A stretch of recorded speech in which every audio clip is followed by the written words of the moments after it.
It's Thursday the 29th of June. Welcome to the Dan James Show. I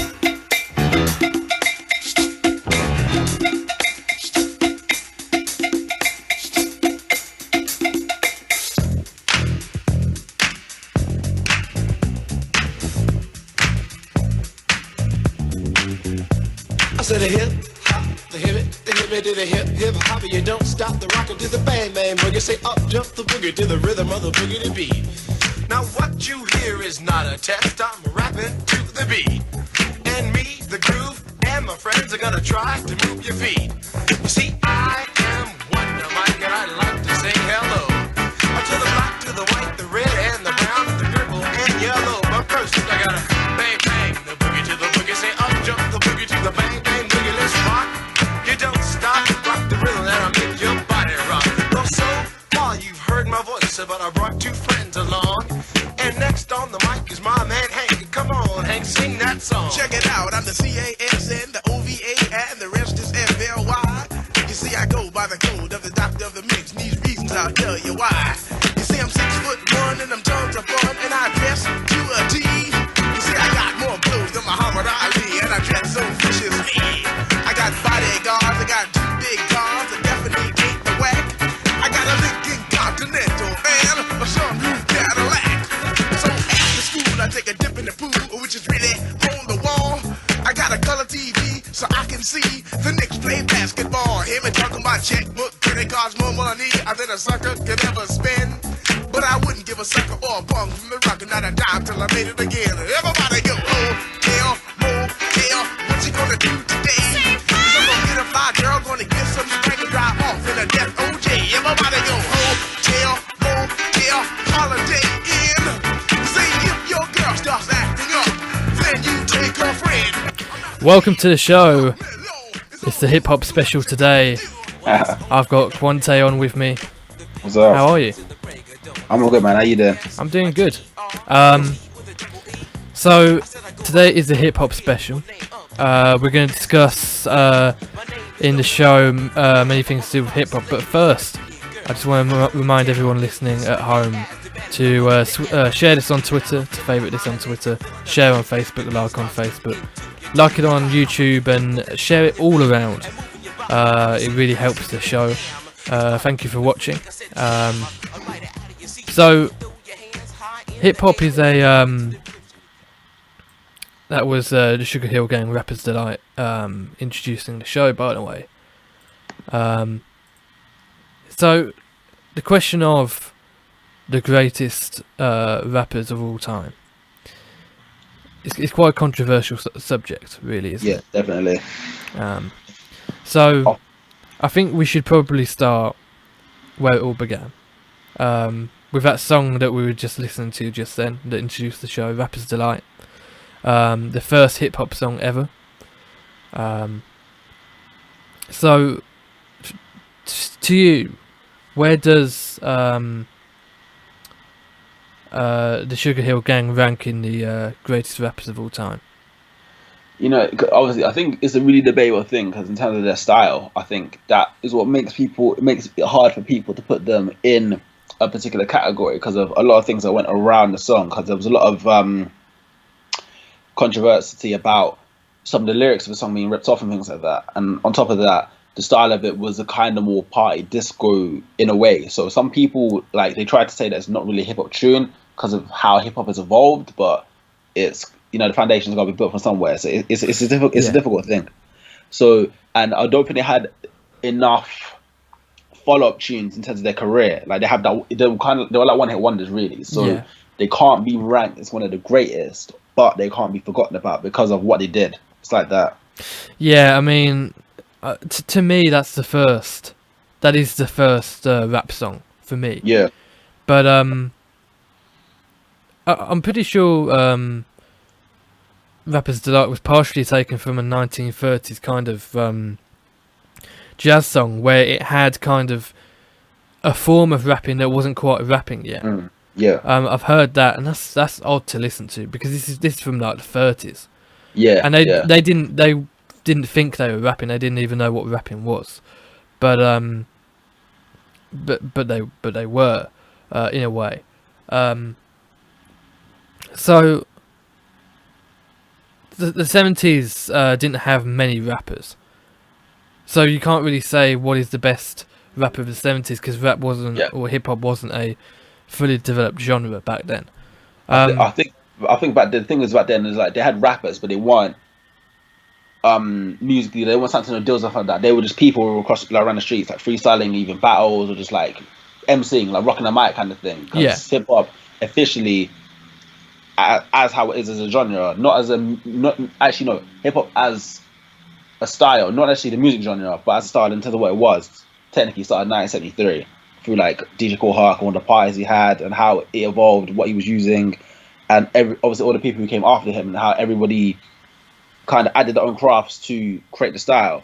But obviously in terms of actual established music genre, you could say more late 70s, early 80s was the time. So, yeah. Obviously the style was there, the lifestyle was there, the culture was there. I mean, you had DJing. DJing was a thing in the 70s. It came up in the 70s. I suppose you could argue it started in the very late 60s with the mixing of certain early disco songs. But it was disco that brought in DJ. You know, that's commonly what is thought to be the start of DJing, that kind of mixing of disco. And of course, hip hop just kind of endorsed DJ, and with that you had the MC, and often the DJ and the MC would work together, as with Eric B and Rakim, and you know, which we'll get to later because they're definitely on my list for some of the best ever. But going on to the 80s, the 80s for me is an interesting time because it's where hip hop was really built. Establishing as a genre. Yeah, I grew up listening to more 90s rap, but when I was a kid, my dad still hadn't quite gotten out of the because my dad was quite young when my mum had me, so he remembers listening to the 80s rap growing up. So I remember listening to that as a kid because he hadn't quite gotten out of that. I mean, another name we're going to go on to later in the show, Dr. Dre. The first album I ever heard was 2001. That was the first album I ever heard. I think it was Still Dre. It's the first song I ever remember hearing. Okay. Like the first proper rap song you actually got into? No, it's the first song I remember hearing ever. Like I was like 3 at the time. Jeez, man. My man. Responsible parenting, you know. But I think that's why I like hip hop, because it was such a central part of my growing up. Yeah, definitely. I understand where you're coming from. Anyway, going on to the 80s. So you went into the early 80s, and you had Grandmaster Flash and the Furious Five and Melly Mel, and that was one of the first beefs, really, wasn't it, between Melly Mel and Grandmaster Flash? Yeah, I think it was one of the earliest ones, like earliest ones on a larger scale, anyway. Yeah, on a larger scale. Obviously, you had feuds that were local, but you've had that all through music, you know. But in terms of the first big hip hop feud, the earliest I can remember is Flash and Melly Mel. Yeah. Why was that? I forget why that was. I can't remember the exact reason for it. I think, don't quote me on this completely, but it might be to do with people like who claims who's buying people's styles or who's doing this, who like a lot of this like claimants, you know, because even later on in the more mid to late 80s, one of the, I think the proper first beef, not first beef, but like first one where in terms of proper recorded songs was the beef between BDP and the Juice Crew. So BDP, like Boogie Down Productions, obviously they're from the Bronx. The Bronx is meant to be the place where hip hop started and that. Yeah. And KRS-One took shade because he felt that something that MC Shan had said on a Juice Crew song about Queens being the people who started rap, and he obviously took that took that bad. So he sent back on a song called "The Bridge Is Over." Was sent back. Obviously, there's a big beef going on between them at the time, and I think that might have been the first proper crew to crew beef. I think. Yeah. I mean, Melly Mel and Grandmaster Flash was just two people. You know, it wasn't two groups really, as far as I'm aware. Yeah. So I don't think I'd place Grandmaster Flash in my top 20 or whatever, just because hip hop was so basic back then. Yeah. You know, it wasn't fully formed. You know, you could argue Grandmaster Flash advanced the genre, which he probably did. But you know, I don't think he compares to some of the names we'll be bringing up later on. No. So after that, you had you kind of start getting a fair few actual rappers. Yeah. And the most notable is a name I mentioned earlier, Eric B and Rakim, and this is the first name I'm going to put on the list. Rakim more specifically as a rapper. Yeah. Because before Rakim, you had Big Daddy Kane, didn't you? Wasn't he around in the early 80s? I think they came roughly around the same time, but Big Daddy Kane might have been just before. And you know, you could put him on a top 50, top 100 list. He's a fantastic guy from the 80s. Yeah. But guys like that, they rhyme the last word, and they only rhyme the last word. Rakim started rapping using rhymes halfway through the line. So changed the style. Completely changed the style. So you'd have the older rappers that would I can't think of a line. I'm not an MC, so I can't freestyle, you see. But they'd throw a line down which rhymed back and lack, but Rakim would do it so he rhymed 2 words in the middle and 2 words at the end. Yeah. And that really changed hip hop permanently.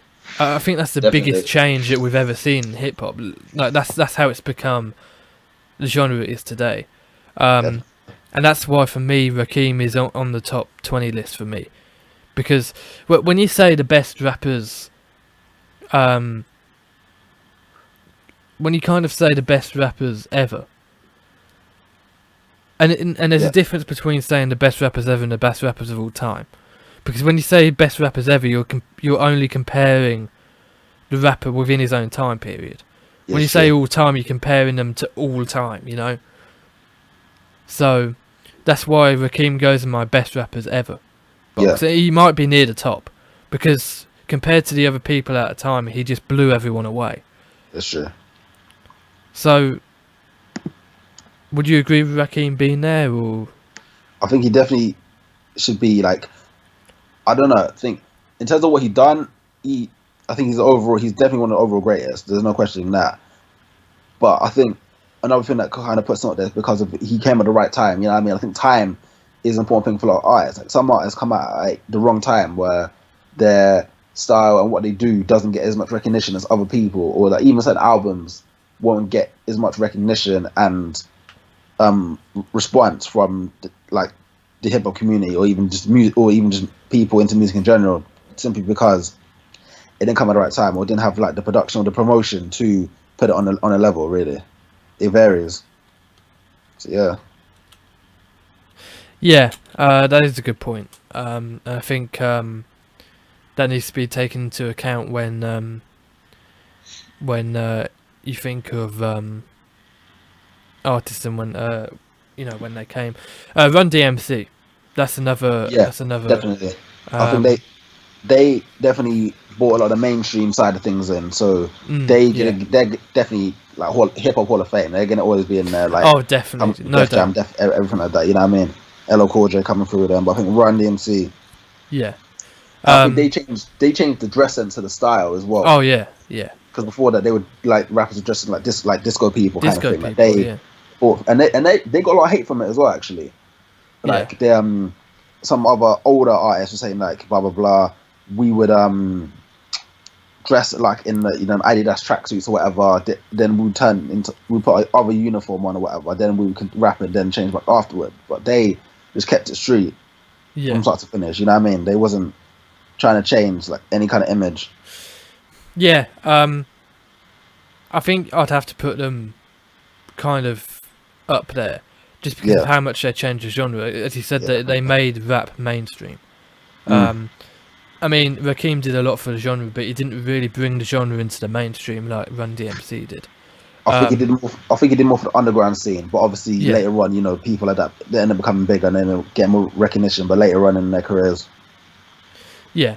I also want to mention a very important song in hip hop. It Takes Two, Rob Bass and DJ Easy Rock. that's a heavy tune actually. Yeah, Yeah, you know, like it's got the infamous or the famous sample. A lot of Yeah. people love that sample. Let me just play it for the people. 3.5 billion women on the And planet. we have an ad. Awesome. Well, I'll just leave that. But I'm gonna play the sample to the people. It's instantly recognisable. It's been used in so many songs, hundreds of Yeah. different songs. Will.i.am used it. I think Snoop Dogg used it. Yeah, Snoop Dogg did use it as well. NWA used it as well. Yeah, okay. Yeah, I don't know where the sample actually comes from originally. Like as in the song Yo, that can I hear this record by Rob Bass and DJ Easy Check it Rock? out. Hey man, you sure you want to hear this now? I don't know Sure where the about that, sample man? came from in terms of the Alright. original song that was taken off, in terms of the original disc it was taken off. Yeah, Interestingly, I tried to take the synth sound from the beginning of this. Okay, so there's a sample.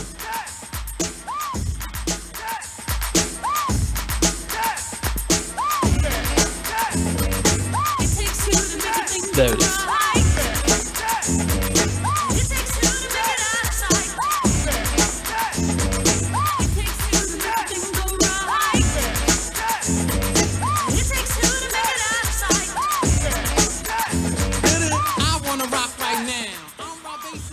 I'm going to leave that on for the people.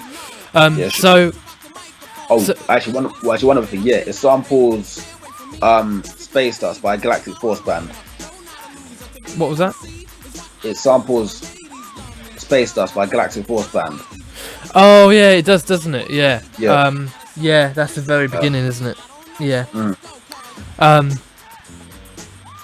That's a good sample. I tried to use that, but I couldn't quite fit it in anywhere. Yeah. So the ones you gotta think about it proper. It's a good sample though, definitely. Yeah. But yeah, going back to what you were saying about dress sense. Yeah. Run DMC certainly made a difference from the kind of clock on the chain from Flavor Flav, you know. Like that's just a clock like hung around you know, like what? That's one of the most iconic parts of 80s hip hop. Yeah, I think. I think that's just the thing with not even just in hip hop, but I think it's people in general. Like, if you have that specific image, no matter how wacky it can look, if you're popular enough, you'll make the image, and people will just you remember for that no matter what. It's become like a popular image of hip hop, I suppose. Even though he wouldn't be recognized as one of the greatest rappers, Flavor Flav, but because he's more of a hype man than anything else. But the image, is recognizable for anybody. Yeah, I mean, yeah, just a clock, the big fucking alarm clock, like, you know, it really is something. Who else did I want to mention? I wanted to mention Beastie Boys. Beastie Boys are very important. The first white rap act. Well, first popular one anyway. Yeah, first popular one. They were pretty fantastic, I think. They're a good band, definitely. I might put them in like my top 100. Yeah. You know, they were pretty special. Because they mix styles up for quite a bit as well. But that's one of the main things about them, which I think what really pushed them out there as well, I suppose. Yeah. Yeah, they mix kind of electronic style. Yeah. More of an electronic style. Like mix a bit of punk stuff up as well. Yeah. When they start moving forward anyway. Yeah.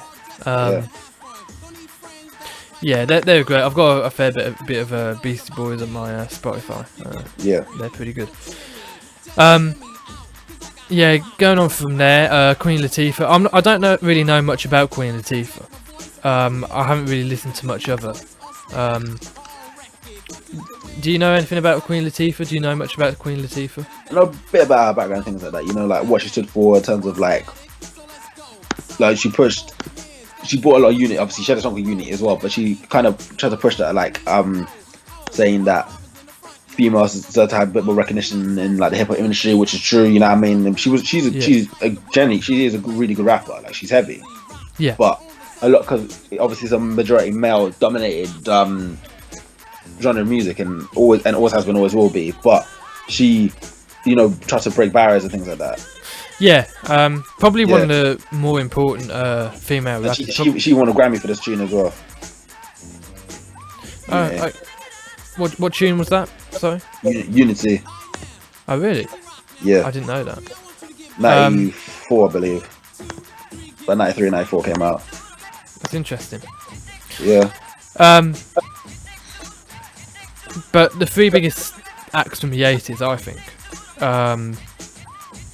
are A Tribe Called Quest. Yep, Tribe definitely. Public Enemy. And NWA. NWA. Shall we start with A Tribe Called Quest?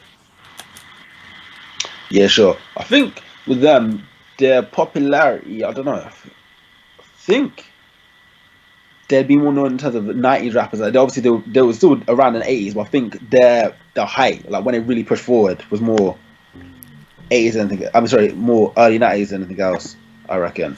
Yeah, like, it was. It's a difficult one. It's a difficult one for them, but either way, in terms of artists, in terms of what they did, like adding that kind of that jazz, that soul stuff, like I think that particular era of hip hop was more open for new ideas because hip hop hadn't been given like a specific image where it had to stick to that, which I think was a bit of an issue with it in the era right now. Like people have an assumption of you should stick to this specific style to be known as hip hop, which shouldn't be the case, but it is.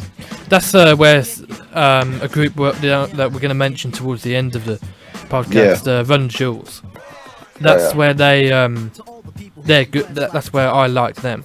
Now they're not really my cup of tea when it comes to hip hop, but they are clearly a really good act, and they're clearly up and coming. But they really stray away from the acceptable parameters of what hip hop is. You know, they've really brought some of the 80s techniques back in terms of the type of samplings they use, in terms of kind of their style as well. That's definitely something we're going to go on to later in the podcast, though. Also, who did I mention after the Tribe Called Quest? It was Public Enemy. Public Enemy. I mean, that's pretty much not the start of political hip hop, but the most important political hip hop group ever, I think. Not just in the 80s, ever. Closely followed by NWA. So I think they pushed different sides of politics. Really, I think Public Enemy were pushing more what's going on and what's wrong in terms of the world's type, in terms of like what government, in terms of government things and what they're doing bad. I think NWA pushing more like what's happening in our area kind of thing and like what's going on and what should be done right. But obviously their style was a little bit more mixed. That's the only difference of it. The only difference was when Ice Cube when he left the group, he became a little bit more political with his first album, America Most Wanted, America KKK, and on top of that is how he put it on the album cover, because that was even produced by the Bomb Squad, who produced the Public Enemy's albums as well. So you know they have similar styles. Similar styles. Public Enemy. I mean, they were the first rap group really to have a kind of public backlash against them from people that weren't into hip hop. I mean, it's referenced on the Fear of a Black Planet, how people feared them, and it's referenced on Fight the Power, I think it is, how people don't understand them and you know they're scared. Yeah, I get what you're saying. And the race is scared of them, which they probably were. I mean, if you're a racist in the 80s and you see this black rap group come up and they're gathering so many supporters, you're gonna be scared. A fun fact about Public Enemy, you know, they used to have a bodyguard group that used to carry Uzis around with them. Oh yeah, Professor Griff. I can't remember what the name was, but it had Professor Griff in it and a couple other other members. It's fucking crazy. They were actually they were interestingly one of my dad's favourite rap groups. Yeah. Yeah. Anyway, NWA. I Yeah. think we have to mention NWA. Of course, NWA. Dr. Dre was in the NWA. One of the greatest producers of all time. Yep. Some people would say. Some people would say one of the better rappers. I would disagree with that though. I would disagree with him as one of the better rappers. I don't think he's that great of a rapper. He's a fantastic producer, but I think that was his main purpose in NWA.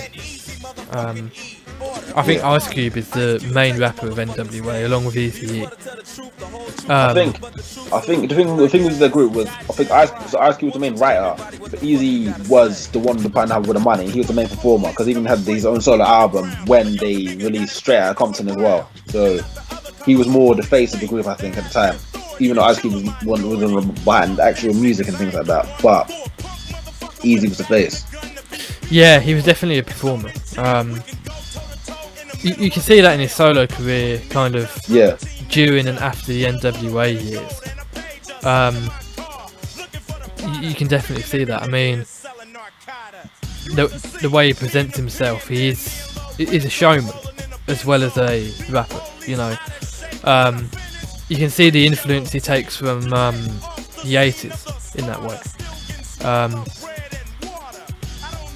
So that's the 80s really. I don't know if there's any other acts from the 80s that you want to bring up. What, sorry? I don't know if there's any other acts from the 80s that you want to bring up, any rappers from the 80s you want to bring up, any groups.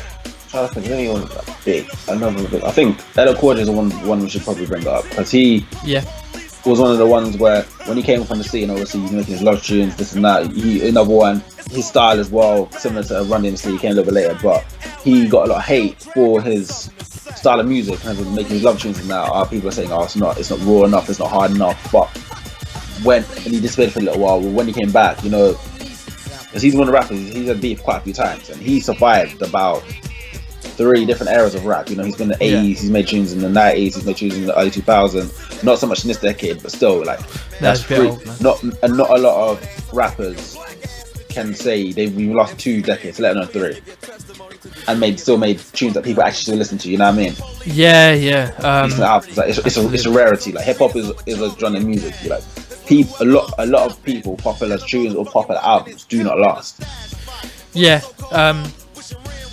Don't call it a comeback. You know, that's Mama Said Knock You Out. That's when he really broke into the 90s. You know what I mean? And saying, I'm still here. I'm still making mother tunes, but I'm still gonna keep it raw. Like I've been here for years. I can do that, no matter what you say about me. You know what I mean? Yeah. I think we need to. I think we also need to mention. What? I keep forgetting the name of the group. What group was Snoop Dogg in before he went solo? With Five Dog and let me look it up because I can't remember. Say that again, sorry, I can't hear you properly in the thing. What group was Snoop Dogg in with Five Dog and not Five Dog? Nate Dogg. Nate Dogg, that's the one. Five Dog, my man. Yeah, the tribe. You talking about 213? I might be, yeah. Him, Nate, and yeah, I believe.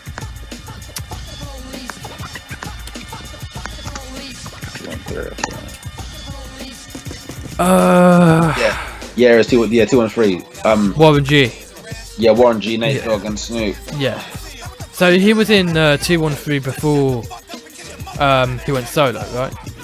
From 1990 to, well, it's still going, but I think he was in 213 from about 1990. Like they weren't obviously like a proper group at the time because they kind of came up a little bit later on. Obviously, well, when he signed to Death Row, obviously because Dre brought him up, he was like a protege at the time when he really came into the scene. Because Snoop's first tune, I think, was Deep Cover for the film Deep Cover. That was 1992 that they released that.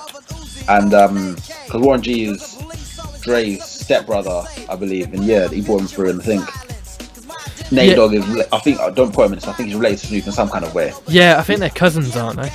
Possibly. Yeah, I think. Yeah, I think they're cousins. Second cousins or something.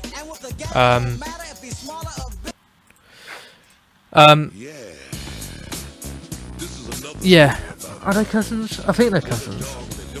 I'm sure they're cousins. Anyway, 213 weren't really that well known, were they? Until the solo careers started rolling, and yeah, I think the thing about with them is like Snoop. Again, he's another one. Like he managed to break through different. Like him and Dre, both of them. Dre's another one who managed to break through different eras. Snoop, obviously, he wasn't really around the 80s, but he broke through at least two of them, and he's still in the now. So actually, technically, he is broken into 3 different decades. But the other two was like there was I think Death Row was labeled like there's a lot of problems in terms of people. Like they couldn't really hold together. Like they had that Pacific era, like 90. I'd say probably 93 to 96 when they were when they were really strong, and then after that, people left, and then obviously Tupac passing away. You know, it really broke down, and like a lot of the artists, because they had a lot of decent artists. Like, it's another one, like I was saying, where they had either classic albums or classic singles, but the artists didn't survive into the next era. yeah, that's definitely true. Yeah. I think Snoop Dogg has to be up there on one of the kind of most significant people in hip hop, though. Yeah. His style was so different to anything at the time. Definitely. Doggy Style is one of my favourite albums. It's kind of that kind of album was the introduction of G-Funk, really. I mean, in 1990 was when it kind of started, but yeah, but the things with albums, it's another thing. It's like it's another one. It's a classic album because of how it went, but I think it's not one that came out in the right time. Because a lot of it, you listen to some of his other albums, like, not all of them, but some of them have got similar styles. But it's like people will only really recognize Doggy Style as a classic album. Like his other albums, I think Blue Carpet Treatment, which came out in about 2006, 2007. I think that's a really sick album. I think that's one of his best. What was that? But sorry. The Blue Carpet Treatment. It's one of his other albums. It came out around 2006, 2007. And I think that's it's like a personal classic album to me because of its production wise and like just the general lyrics and everything like that. But I think because the era it came out, it won't get the same recognition as other songs. Like the G-Funk era was so predominant in the early 90s, so that specific type of album will get pushed like that because after Death Row like disbanded, like nobody was really making that kind of music as much. The West Coast wasn't as dominant as they were in that era, and I think it kind of ruined people's styles in that because obviously a lot of them were still trying to make that kind of scene, but the promotion, the way Death Row were pushing wasn't the same, unfortunately. Of course, I think you can't mention early 90s without mentioning Wu-Tang Clan. Oh no, they're my personal favourite rappers. They're just legends. You know, like Enter the 36 Chambers is often regarded as, if not the best, in the top 3 hip hop albums ever. Probably. Correctly even as well. Even Wu-Tang Forever is probably going to be in top 10, I'd say. Maybe top 10, top 20. But yeah, it's a classic album as well. I think the things I like about the Wu-Tang Clan is there's not a lot of groups, even like a group of say 3 or 5, where every member is a good rapper. Yeah. And then multiple of them have good solo albums, like the Genius Jizza, his solo album Liquid Source is crazy. You got Return to the 36 Chambers, While Dirty is a sick album, only built for Cuban links. Yeah, you know what I mean? Like, all of them, they all release really good single albums. Like, obviously they're gonna. I think what makes that work is their single albums. They didn't try and change their style like other people do. Usually, if people go solo, they're gonna have a sort of album completely different from what they were already doing. They kept with the same in-house. Obviously, still had RZA as their main producer. Still the same style. Still having each other, featuring on the album. So like each album that they have solo is pretty much like their it's like Wu-Tang Clan. So they kept that same style, and I think that's what made it work for them. Oh yeah, definitely. I mean, definitely. within Wu-Tang Clan, I think we have to mention the individuals as well. First of all, I think the most important and the most obvious name in Wu-Tang Clan is Old Dirty Bastard.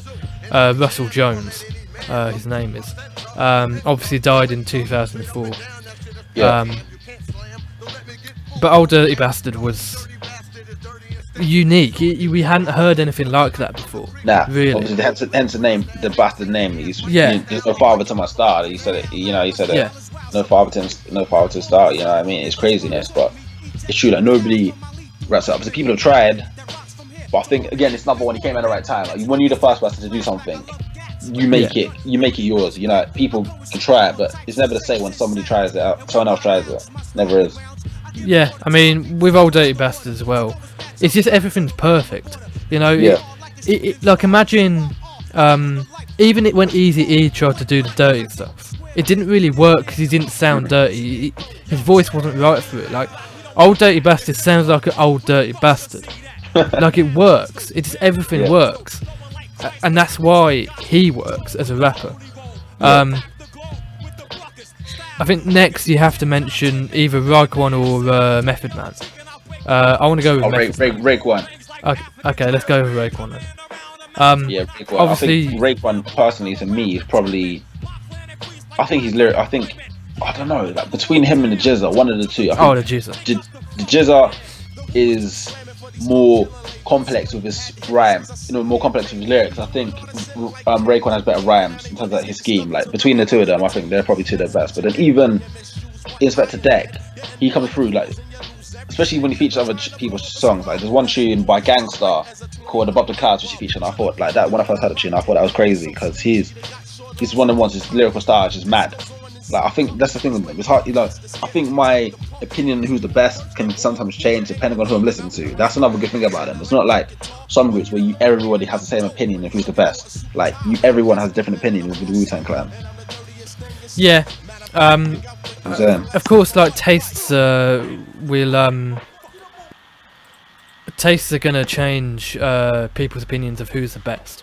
So that's why it's so difficult to come up with a unanimous list of best rappers ever, because, you know, my taste is going to influence who I choose, obviously.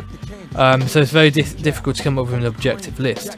I think going on to Method Man though, he had quite a decorated career after Wu-Tang Clan. Probably outside of Old Dirty Bastard, maybe along with Old Dirty Bastard, and maybe Raekwon. He had the most decorated career. Was it Jizza who made Liquid Swords or RZA? I get them too. Jizza, right? So I think that's the best. I think I don't know. I might be a bit biased because I grew up listening to the album a lot because it's one of my dad's albums. But I personally think that's their best solo album, Liquid Swords. Yeah, I mean, I've listened to it. I haven't listened to it properly, so I can't give a accurate review. But from what I heard, I could tell lyrically it was. Like they had something to say. Yeah, excellent lyrically. I just haven't listened to it properly yet, so I can't fully appreciate it. But with Jizza, Liquid Swords is kind of more of an underground record compared to Only Built for Cuban Links, which I think most people know more than Liquid Swords. But Liquid Swords lyrically just blows Only Built for Cuban Links out of the water, in my opinion. I think, because I'm pretty sure Only Built for Cuban Links is like listed as one of the greatest hip hop albums of all time. Like, Liquid Swords isn't really on that level, but if you ask proper hip hop or Wu-Tang fans, they will most likely say Liquid Swords is better. I think Promotion. Promotion. Because they all came out the same year. Them two and Return to the Athletic Chambers all came out in '95. Yeah. I mean, maybe production has a part to play with it, because I know for a fact Liquid Swords it has that kind of Wu-Tang production, and I think maybe people were getting fed up with it by then. I don't know what people are thinking of, but I personally think it's a classic. But like I said, I think it's a little more grittier. Like Only Built for Cuban Links is slightly more commercial in terms of its style, how things fit together. Even just like the songs in it, like obviously commercial us into that time period. You know what I mean? Obviously, because Yeah. back then you think you was a bit more open to be a bit more hardcore and rap songs. Yeah. Now, fortunately. Yeah, I agree with that. Who else in Wu-Tang haven't we mentioned? Ghostface Killer. Ghostface Killer, yeah. How could I forget? Yeah, very important name when it comes to Yeah. So yeah, carry on. Carry on. I would say that because yes, I was sorry, you were breaking up a little bit. I couldn't hear you properly. Thing. Sorry. Yeah. I think because Ghostface and Method Man as well, both of them were two of the artists in the group who I knew who they were before I actually knew who Wu-Tang were. Like, I think because they both of them they were quite popular, like individually, like they were quite popular solo artists, or obviously Method Man was doing films and things like that as well around that time period. So like, I knew who they were before I knew who the rest of the group was. And like Ghostface is another one, like his style wise, like he's still hardcore on the tracks, but he can make like good commercial songs. And like, Method Man is one of them people where I think he's probably the one person in Wu-Tang which people will most likely to get in a feature, I reckon. Yeah. Of anyone in the Wu-Tang Clan, if you're gonna get featured, it's always Method Man. And when he's on the hook on one of their tunes, like Ice Cream, you got Cash Rules, you know what I mean? You know it's gonna be a classic tune. It's just one of them things. Yeah. Yeah. I mean, when you look at the features that Method Man appeared in himself, I suppose vice versa. He appeared in a feature with Tupac on All Eyes on Me. I forget what the song was now, but in that he's talking about the East Coast and West Coast working together. That's a great song. I mean, talking of Tupac, I think we should now move from Wu-Tang Clan, unless there's anyone I've missed in Wu-Tang Clan. It's a big group. They've got a lot of affiliates. So, have I missed anyone or? The RZA. Yeah. So, what did he even do after Wu-Tang? I've got from last. Leader the Clique. He's the one who put them together. He's got all these artists from with different styles. He signed. Obviously, they were signed individually, but then the group was signed differently together. So, and obviously, you know what I mean. He's their main producer. He put them together, the foundation. Yeah, I mean, very important. Who did Who did he go on to produce for after Wu-Tang?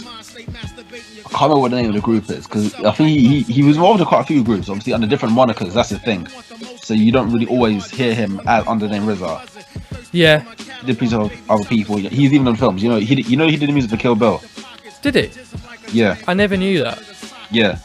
That's and crazy. I believe he did. What was the other film? There's another film called Ghost Dog that he did as well. There's been a couple of films actually. A lot more films than you think. He's actually been involved in the music. Even obviously not serious, but Soul Play, and he did the music for that. Yeah. That's crazy. I never knew he did that. Say again, sorry? I never knew he did that. I never knew he did the Kill Bill music. Yep. That's one of my favourite films. It's a good film, definitely. Is there anyone else I've missed from Wu-Tang? Wu-Tang's such a massive group. You always miss someone. That's just some of the main people, because he's also got like Capadonna who came through later on, Master Killer, You God, and then you know what I mean. You got Shaheem, and God knows how many other members are in that crew. There's so many of them. You know what I mean? Aren't Mobb Deep technically affiliates of Wu-Tang Clan? Sort of. I don't think.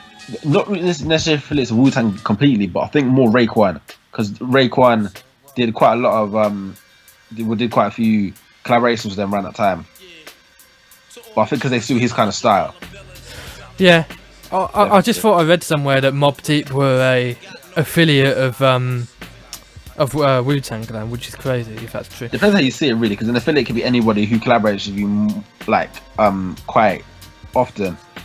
Yeah. But yeah, it depends really, obviously, because they're all from New York, different areas of New York, obviously. But it depends on who's closest, really. Talking of Mobb Deep, we should probably go on to Mobb Deep, because another great, The Infamous is a classic. It's on my top 20 rap albums of all time. You know. Oh yeah, rest in peace to Prodigy. You died the other week as well. Yeah, it was Prodigy, wasn't it? Yeah. Passed away. Yeah, rest in peace to him. That was great. Did anyone know what it is yet, or? I think because I know he suffered from sickle cell. I think it might have something to do with that, possibly. Yeah. I heard that as well, but I wasn't sure if it was confirmed or not. It was terrible that. The thing is that the only album I really know of Mobb Deep is Infamous. I don't really know any others. Now they got because they have quite a few films that they've done that are really good, like Amateur films. Quite a few albums they've done that look really good, like what's gonna come after Infamous? Like Hell on Earth is a good album. Even on before that, like what was it? They had an album called Juvenile Hell, which came out before. It was like because people think that Infamous is their first album. It's actually not. It was like, but I think because of its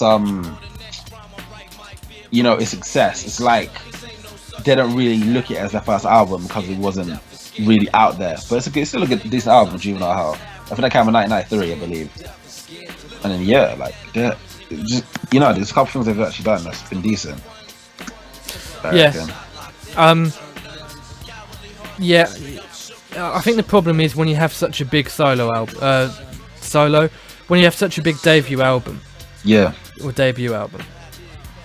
It's difficult to live up to it. Nas suffered from this massively, and that's someone I want to go on to next. Nas, obviously he made what is, in my opinion, the best hip hop album ever in Illmatic, and then he just never lived up to it because it's so difficult to live up to that debut album. And something I've got a theory for this. I think the thing that makes out an album like that is how relaxed the MC is on the mic. Because you can tell, Nas had nothing to lose when he made that album. He had nothing to lose. True. He wasn't big. He wasn't a big rapper. He was just doing it because he wanted to. Yeah. So when he rapped, he was so relaxed, and it just came out good. The music just came out well. I know what you're saying. No, I think I think a lot of the time, I think everybody had their heads turned at that time period. So it was the best time to release albums, really, early 90s. Like that's why it makes it hard for people to top them now, especially artists who've been around for a long time. And it makes it harder for newer generation of artists to release classic albums because it's like everybody still has in their head, this is what a classic album looks like. You need to make this, or it's not going to work. Like it's rare in this generation. Like obviously you have like what's considered a classic in this specific generation, but there's not a lot of albums in this generation coming through that people will put in their top 10 or even top 20 lists simply because of the era. Like people, I think, look at the era before they actually look at the music. That's the problem that we have now. I think people don't. I think people give rappers a hard time when they don't live up to the debut album. Part of it, I think, is because the style is never replicated. It's always something different. And when the rapper does try to replicate the style, they're accused of being unoriginal. So they can't really win. If they don't. This is where Kendrick Lamar, which is someone we're going to come on to later. This is where Kendrick Lamar really succeeds. He'll have an album, and then the next album will be just as good, but it will be completely different. And that's why I think he's going to be the best ever one day. Not quite yet, but one day. He's the only person in this generation who people, even from the older generation, actually believe he has the potential to be greatest. Or, I think, like I said before, Good Kid, Mad City is probably one of the only albums in this generation that people are actually going to consider a classic. There's other good albums, but people won't really look at them as classics simply because of the era. Like Good Kid, Mad City is probably one of the only ones that actually gets a pass from the generation, which is kind of sad. But it's just how it is. I mean, we'll go on to that later. We'll stick with the 90s for now. But going on from Nas, I think it's time we bring up the two big heavyweights in the 90s, and that's Tupac and Biggie. Yeah. Now, in my opinion, Nas is better than both of them. Or Illmatic and Nas is better than both of them. That's why I put Nas above both of them. I put Nas as number one, and then I put Tupac and Biggie as number two, joint number two. Yeah. So, who's better in your opinion? Is it Tupac or Biggie who's better? I personally have always thought Tupac is better. Fair enough. Why is that though? My reason being is, well, there's a few things. Obviously, Biggie, don't get me wrong, lyrically, he's crazy. Like how he puts things together, like how he puts songs together is better than Tupac. Well, I think he had a better production behind him, things like that. So he was built as a better artist because he had the right people behind him. Tupac never had the right, no, not saying he didn't have the right people behind him, but he didn't have the same kind of people behind him to build him up as an artist. But he was built as a better rapper. He had more to talk about. He addressed better issues. He addressed more serious issues. His style, like, his flow is still good. He's still crazy. He's still got one of the most recognizable voices in rap, simply. And Yeah. he was always living in the studio. You know, I mean, he died in '96, but he had like another 10 years of albums being released. Like, who does that? Oh, it's crazy, isn't it? And Yeah. you know, Ghetto Gospel, produced by Eminem, who's another name we're going to mention shortly. Yeah, You know, what album came out? What year? 2004, something like that. I thought it was 2006. Nah, that was Parks and Life. It came out 2006. I think that was the last proper album that was released Okay. under his name. Might be 2004. I don't know. I know Eminem produced it Yeah, with Elton John. Elton John helped him. yeah, I'm not sure. I remember. Yeah, I mean, the reason I put Biggie and Tupac together is because I feel like with Biggie, everything on his albums had its place. Whereas I feel like with Tupac, he put a lot of stuff out that was, not to say he's a subpar rapper, like his best songs are some of the best songs ever in hip hop. Yeah, But on his albums, there's some songs where just like, he pushed the standards for material a tad too low. So that's why I put them together as equally good. And also they're so different in style that it's difficult to compare them properly. So I mean, of course they're in the top 5 for me. In the 90s it goes for me Nas, Tupac and Biggie, which are 2 and 3 joint, you know. yeah. Then I'd probably put maybe Eminem, and maybe that's the next person. How about Jay-Z? Oh, Jay-Z as well. I'll put Jay-Z in. So let's go on to Eminem and Jay-Z next. I want to start with Jay-Z because he was first. Obviously, he worked with Biggie Smalls on Reasonable Doubt and Life After Death as well. They Life got After a song Death. in that as well. Yeah.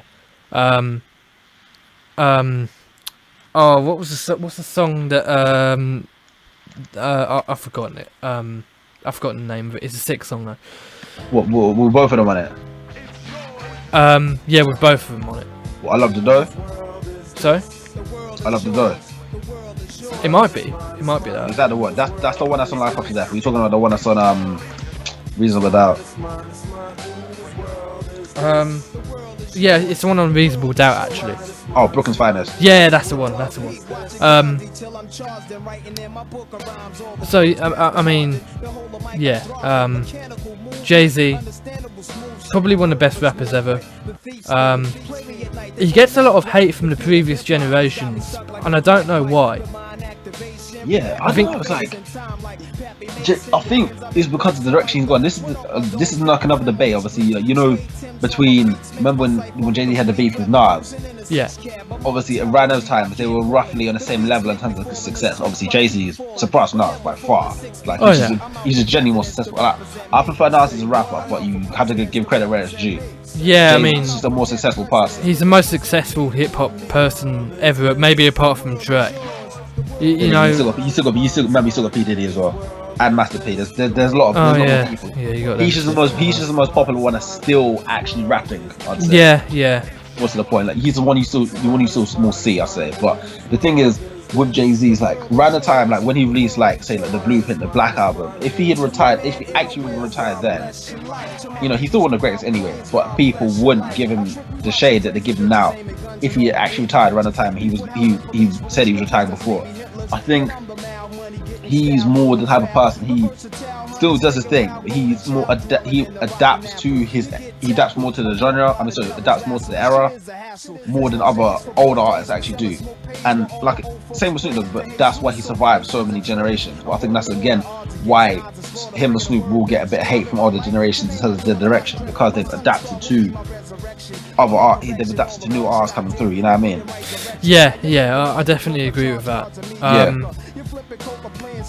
Yeah, absolutely. I mean, with Jay-Z, we'll probably mention him again in a bit with his work in the 2000s.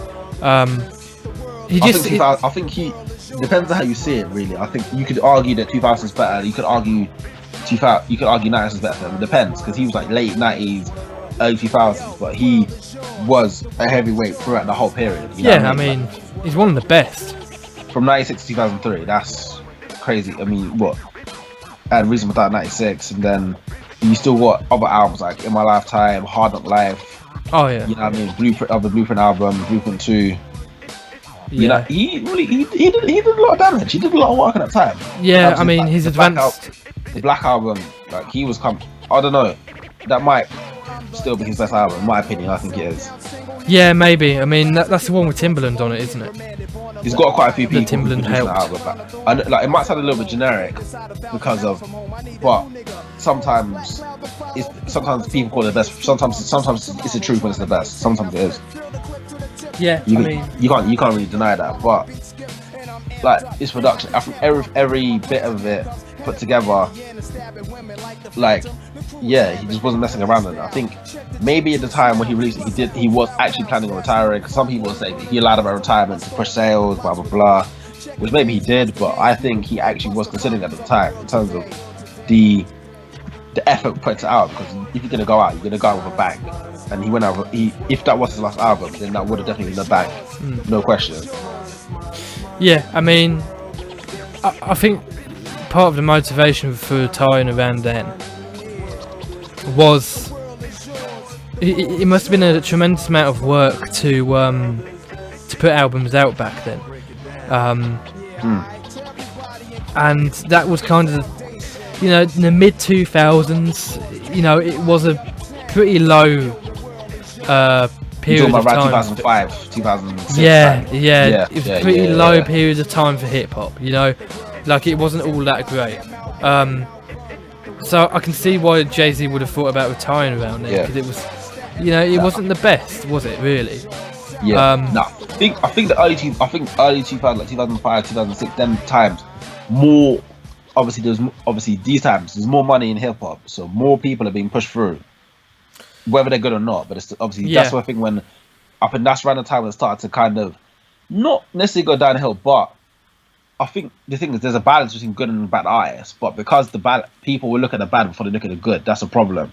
So even if the balance of good artists is higher, they will look at the bad artists first, so it makes the era look worse than it actually is.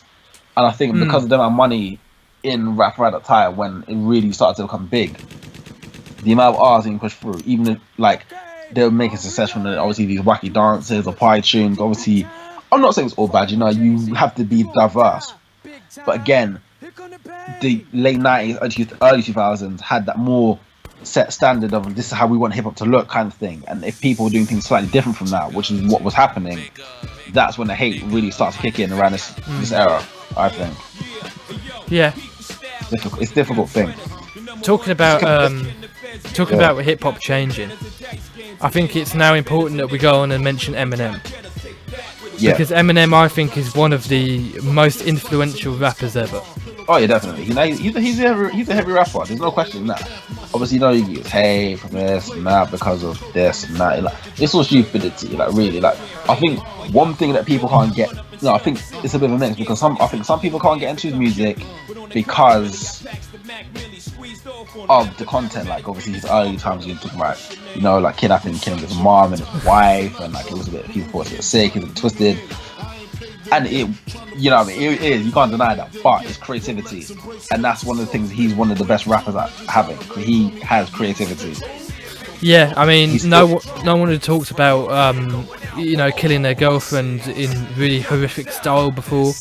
You know, he was so unique and he was so controversial. And it's the first ever, you know, he went further than Public Enemy in the Eminem show, and he started cussing out politicians. Like he had beef with politicians and not other rappers as well. Yeah, but that was a side people beef. Forget, like songs like Mosh. People forget about things like that. Yeah, like he was calling out George Bush on that album.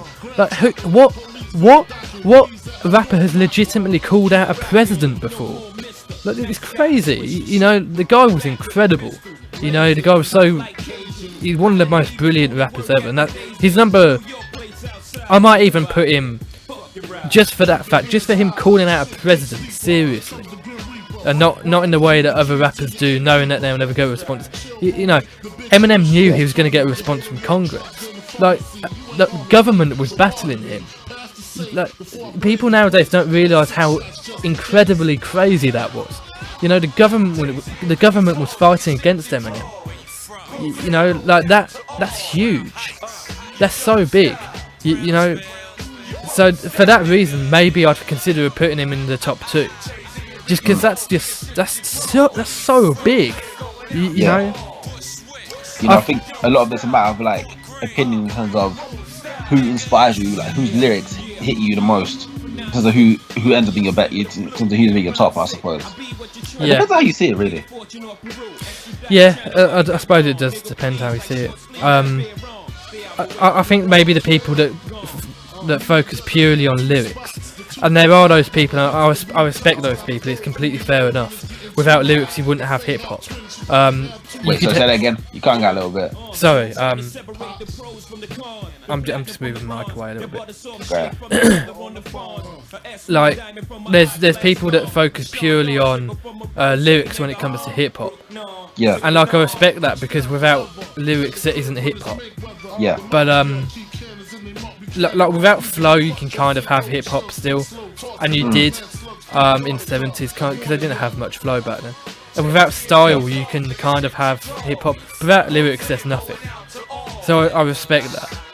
But I think Eminem, purely on the way he did things, could be in the top 5 ever, top 2 ever even.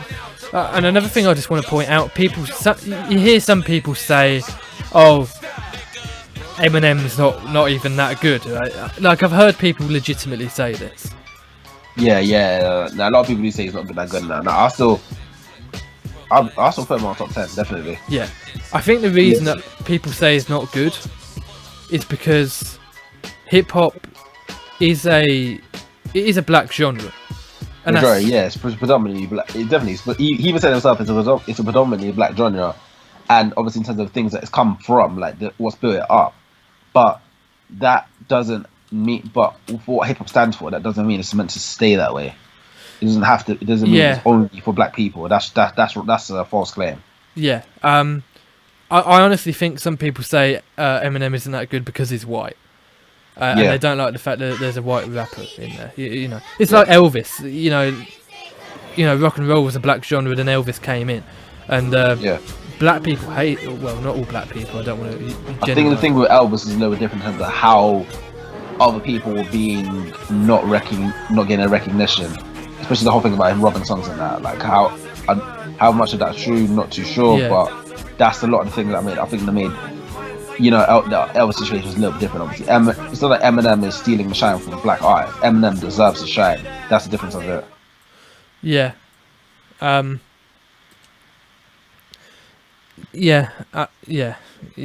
people annoy me. Nah, annoys me as well. But then I think what annoys other people is the thing with Eminem is when people act like they're hip hop fans, but they only like Eminem because he is white. Like, it goes both ways. Some people dislike him because he's white. Some people only like him because he's white. It goes both ways. Like, people, you ask him what rappers you know, but Eminem's the only person I've ever actually listened to. It's like, you're not a rap fan, you're an Eminem fan. There's a difference. Like, there's a line drawn, and people don't understand. I think people don't understand that.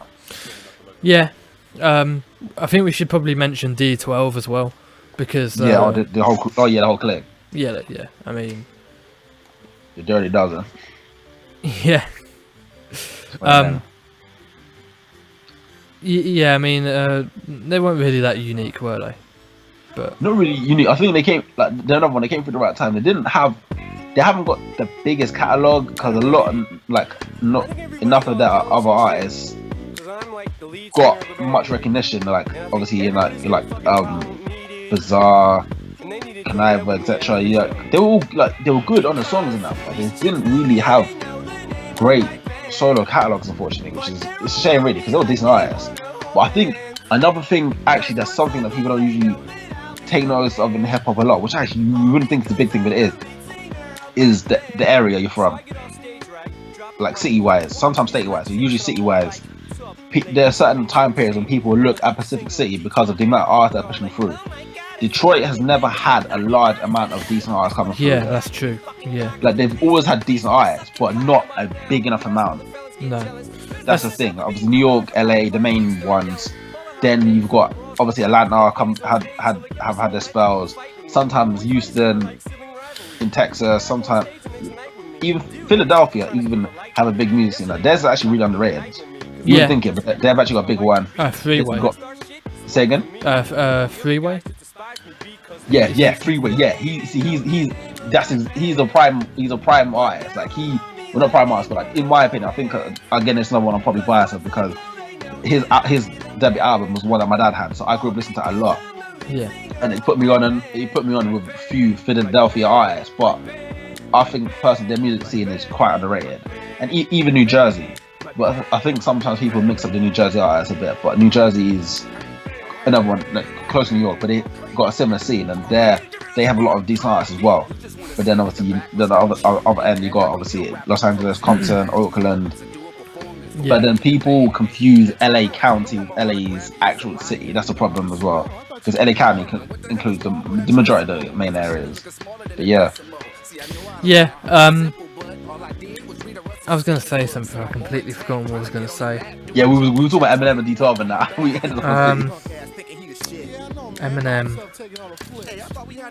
Oh, jeez. What was I going to say? I had a really good point to make as well. That's what I was going to say. When you were saying about New Jersey, yeah. I remember I was listening to. Do you know a comedian called Joey Diaz? Wait, say that again, sorry? Do you know a comedian called Joey Diaz? I think so. The name rings a bell. Yeah, he's a big guy. He's a Cuban American big guy. His voice is fucked. Yeah, he's from New Jersey. Oh, okay. And he says, because he lives in New York now, and he says something about New York or New Jersey basically being part of New York at this point. and that's the way I think a lot of people feel about it. Yeah, because there's a couple of artists that I assumed were New Yorkers actually from New Jersey. Like when I started actually realizing like the difference of it, like because of who they work with, you assume that they're from New York as well, but actually not. They're actually from New Jersey or other areas. Yeah, there's actually quite a few of them, you know. Yeah. So going on from Eminem, because I think we've covered Eminem enough. Yeah. I think we should probably go into Cypress Hill next, Cypress Hill were before Eminem, but the first big Latino rap group ever. Yeah, definitely. Now, I think what made them survive was their style, and they made like the weed tunes. Like you can market huge when you make songs about weed. There's no if you start making songs like that, you have a career. It's just one of them things. Like people always listen to you when you have songs like weed. I don't know why. I don't know what it is, but it helped push them a lot. Obviously, the early songs, the early album, the Southside album they had anyway. That to me is a personal classic album to me. I don't think it would get as much recognition in terms of their style. You know what I mean? But I think it's a really good album. Even obviously Black Sunday, they got Temples of Doom afterward. They've actually got some decent albums, you know. But I think it's how they've been pushed. Like it's either you like them a lot, or you don't really, kind of thing. They're one of them kind of groups. Yeah. I think a lot of people know their music, but don't actually know who made it. Because you ask people, if you play people, how could I just kill a man? Like they'll know it. If you play people Insane in the Brain, they'll know it, but they won't know about Cypress Hill.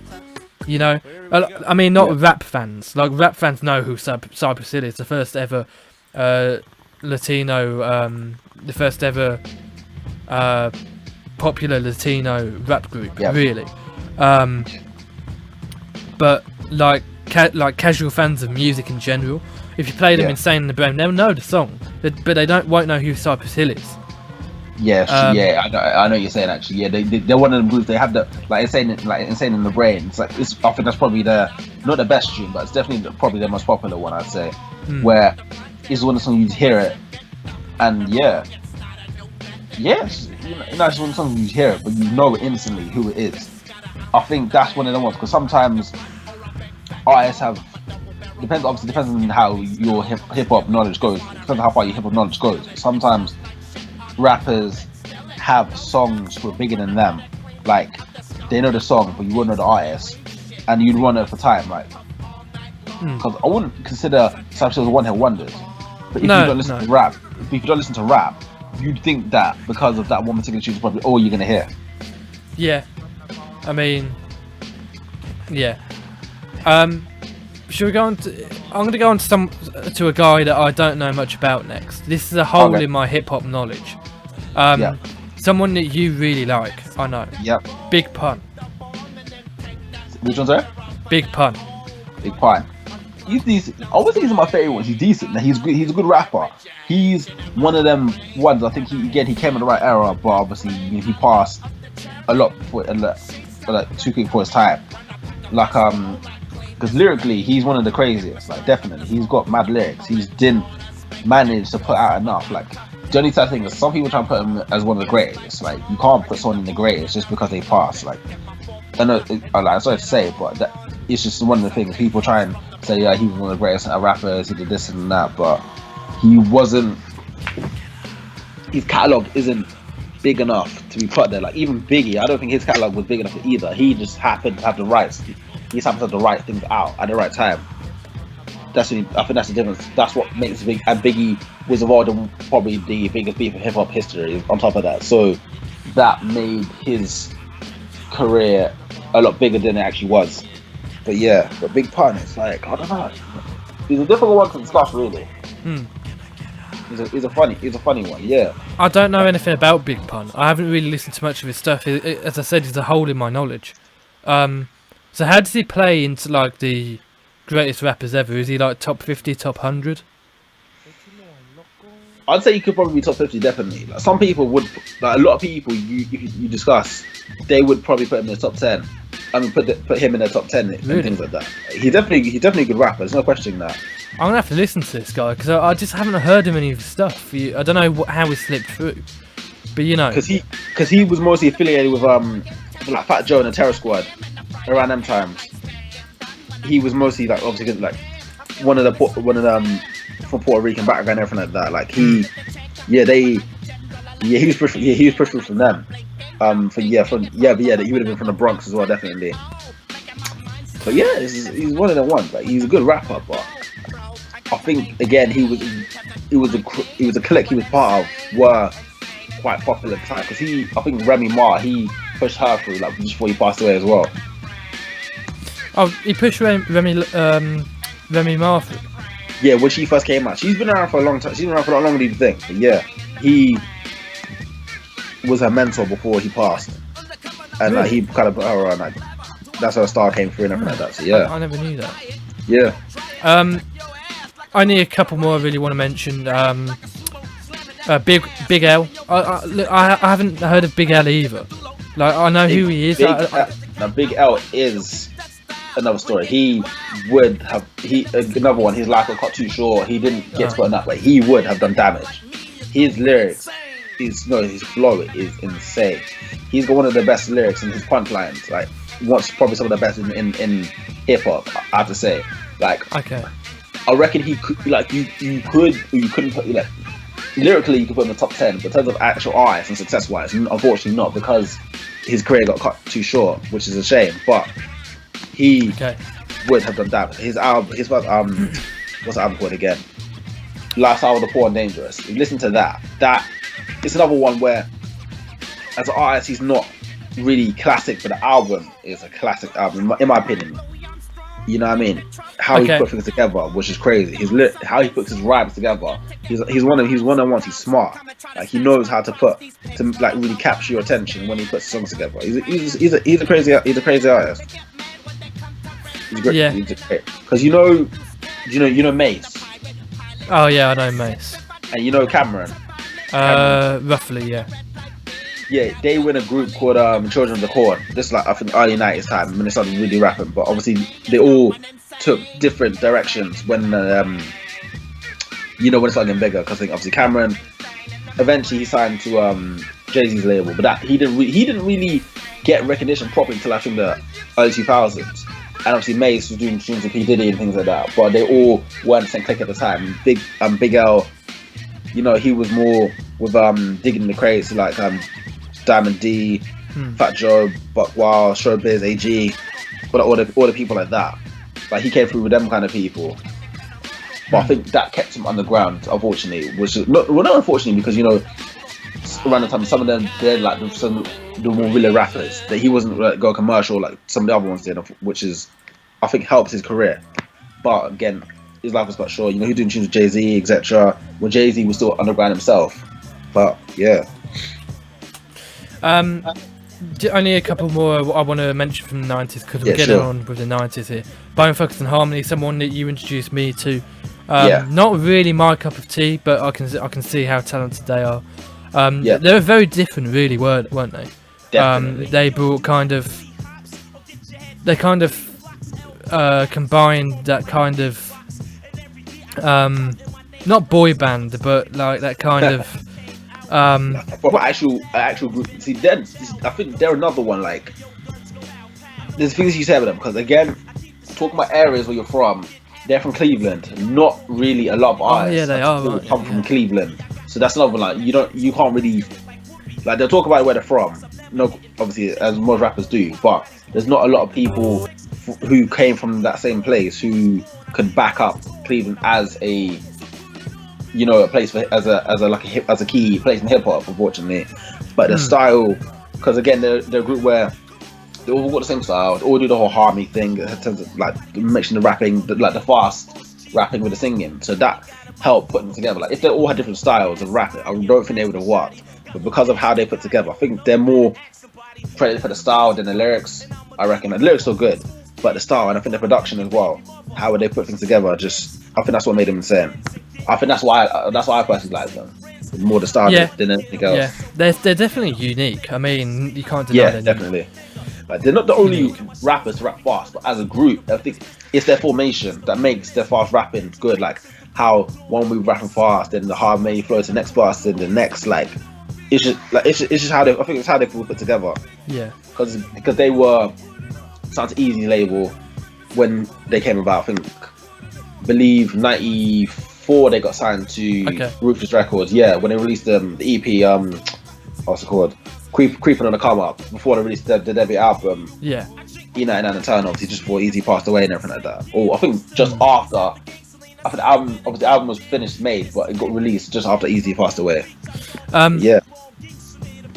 Talking about rapping fast, the last person I want to mention, the person that's going to help us go into the 2000s, he was from really all of the 90s, Busta Rhymes. In the top 50 for me, incredible rapper. Kind of the first real person to go double speed on a song, really.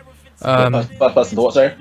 To go double speed rap, so instead of rapping on a popular level as well. Yeah.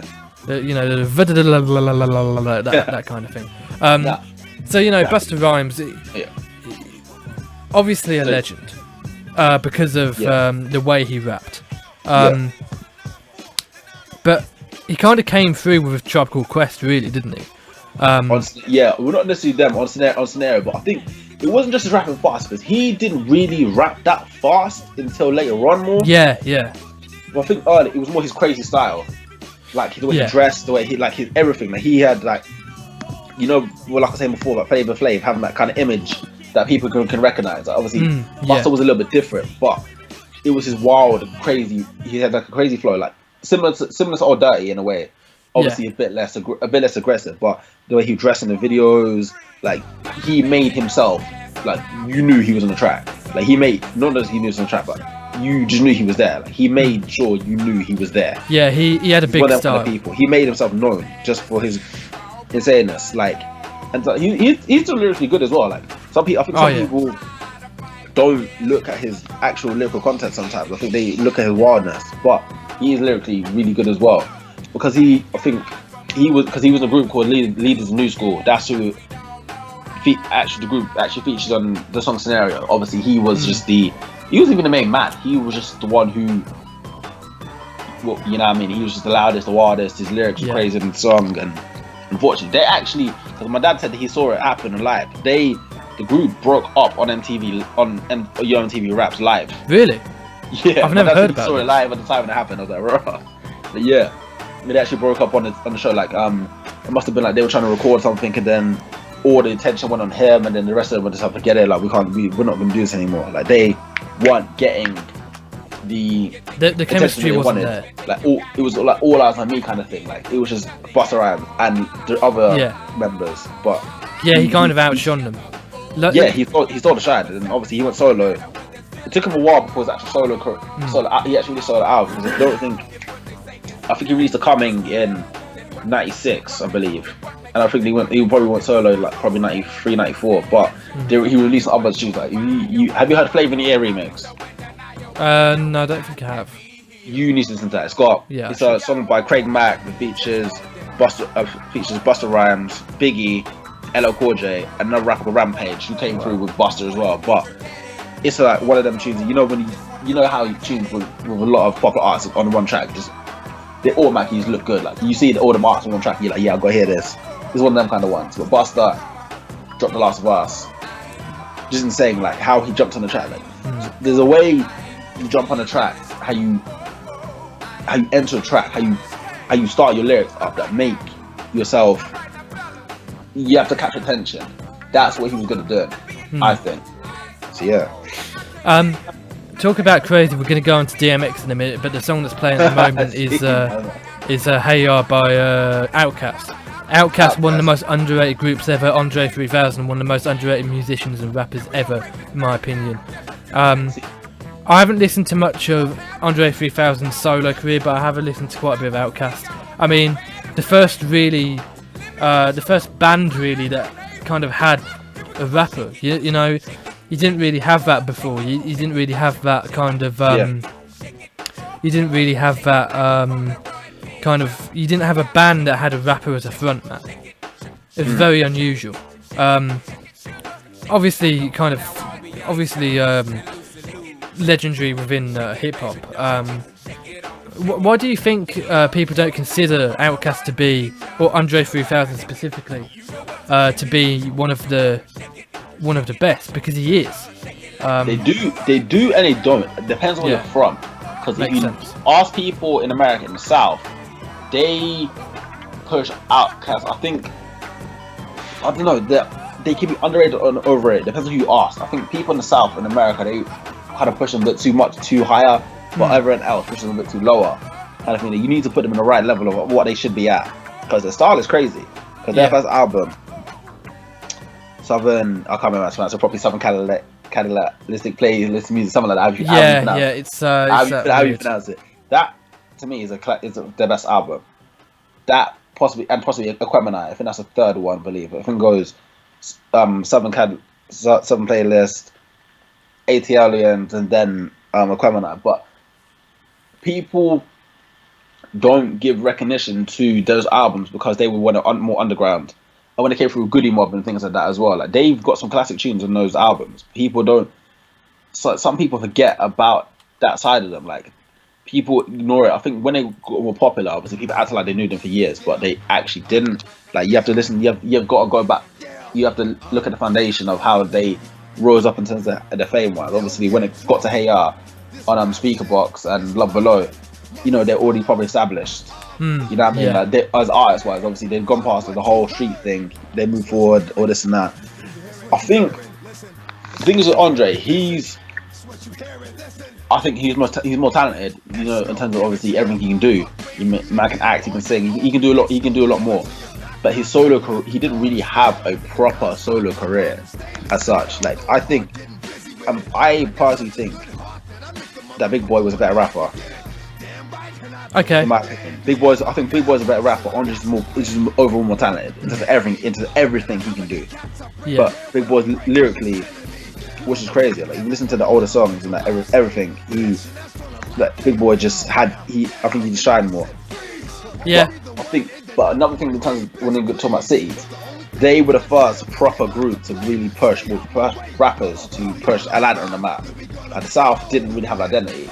In the 90s, it was all about East and West, fully.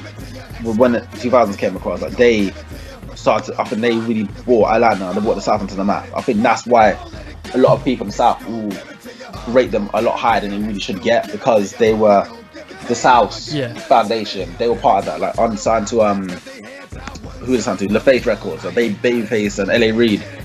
Like, and obviously it wasn't even just them, because there was a few other singers like TLC came through. There was a few groups from the South that came through around that time period. Goody Mob, etc. Obviously later on you had like Ludacris coming through, T.I., Young Jeezy, a little bit. Obviously a few years later, but all goes by the foundation. Yeah. And I think they laid that down for rappers for the South. Obviously you had other ones, obviously from like Texas, from Memphis, etc. There was like obviously you had 36 Mafia, UGK, all pushing for the South. I think who really brought them on a mainstream level, who really took them out of the shadows, Outkast. Definitely. Yeah, I'd agree with that. Talking about the South, do you want to talk about, not talking about the South because DMX isn't from the South, but do you want to? Sorry, breaking up a little bit again, man. Do you want to talk about? Do you want to talk about DMX for a little?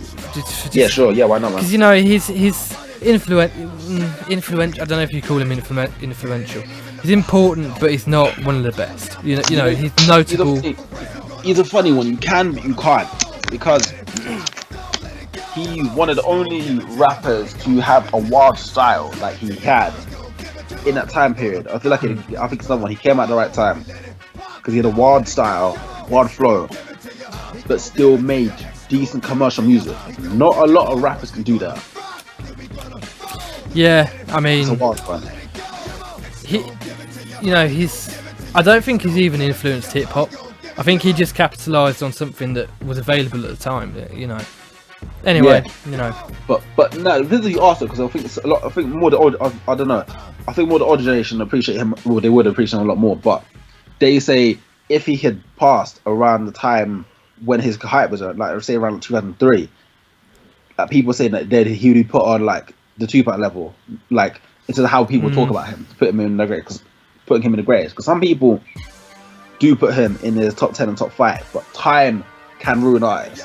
Like, if you're, like, I know this is safe for Batman. I know it's funny, but the whole saying about either you die a hero or live long enough to see yourself become a villain. You've heard that term. Yeah, that's not I know it sounds funny, but it kind of did with him, unfortunately, because obviously becoming a villain, like over his whole drug situation, there's this and that, like all this, like so many allegations, him trying to change his name, to like avoid hospital bills, like loads of things he'd done after his career had fallen down, like ruined him as a person, like, because to be a legend, you still have to have some kind of personality, but if everyone knows you for bad stuff, it's not helping you, unfortunately. No, I mean that's a problem. He's been on, he's been on crack cocaine and stuff like that. He's been on all kinds of madnesses. It's just sad. Yeah, it is a shame. Someone who we're going to go on to next. I want to bring up. We were talking about fast rappers, or Busta Rhymes specifically from the 90s. Say that again. You talk about who? Sorry, I'm losing my voice. Sorry, you're breaking up a little bit. I can hear it. So who do you want to speak about? We were talking about Busta Rhymes earlier in terms of fast rappers. Tech Nine. Tech Nine. Yeah. Obviously one of the more notable fast rappers from the 2000s, along with Twista. Twista's another heavy one as well. Yeah, I mean Twista probably the fastest mainstream rapper in existence. Probably, yeah. The guy's just crazy. I don't know how he does it. Neither do I. He goes triple speed. I still think he's the fastest rapper. Twista. Yeah, I mean, I know for a fact there are faster rappers that aren't mainstream. Like there's one guy that can rap at like 500 BPM or something. It's ridiculous. But like Twista, you know, is a mainstream rapper, and he raps that fast yet it's still good, because you could imagine someone who raps that quickly might not be have any appeal because you couldn't understand what he says. So wait, is that what you're saying? Am I breaking up again? Yeah, you are breaking up a little bit. I keep thinking you're stopping, but I'm not sure. Okay. What I was saying was Tech 9 raps so quickly, right? Am I breaking up again? Yeah. It might be my distance from the mic. Is that better? Yes, bro. Okay. So Tech 9, he raps so quickly, right? It'd be understandable people not liking him on a grand scale because you can't really understand what he's saying, but yeah, I like him. I think he's a great rapper. Yeah. And people still like him even though they can't really understand what he's saying. It's quite remarkable really that someone that raps that fast and you can't always understand what he's saying got so popular.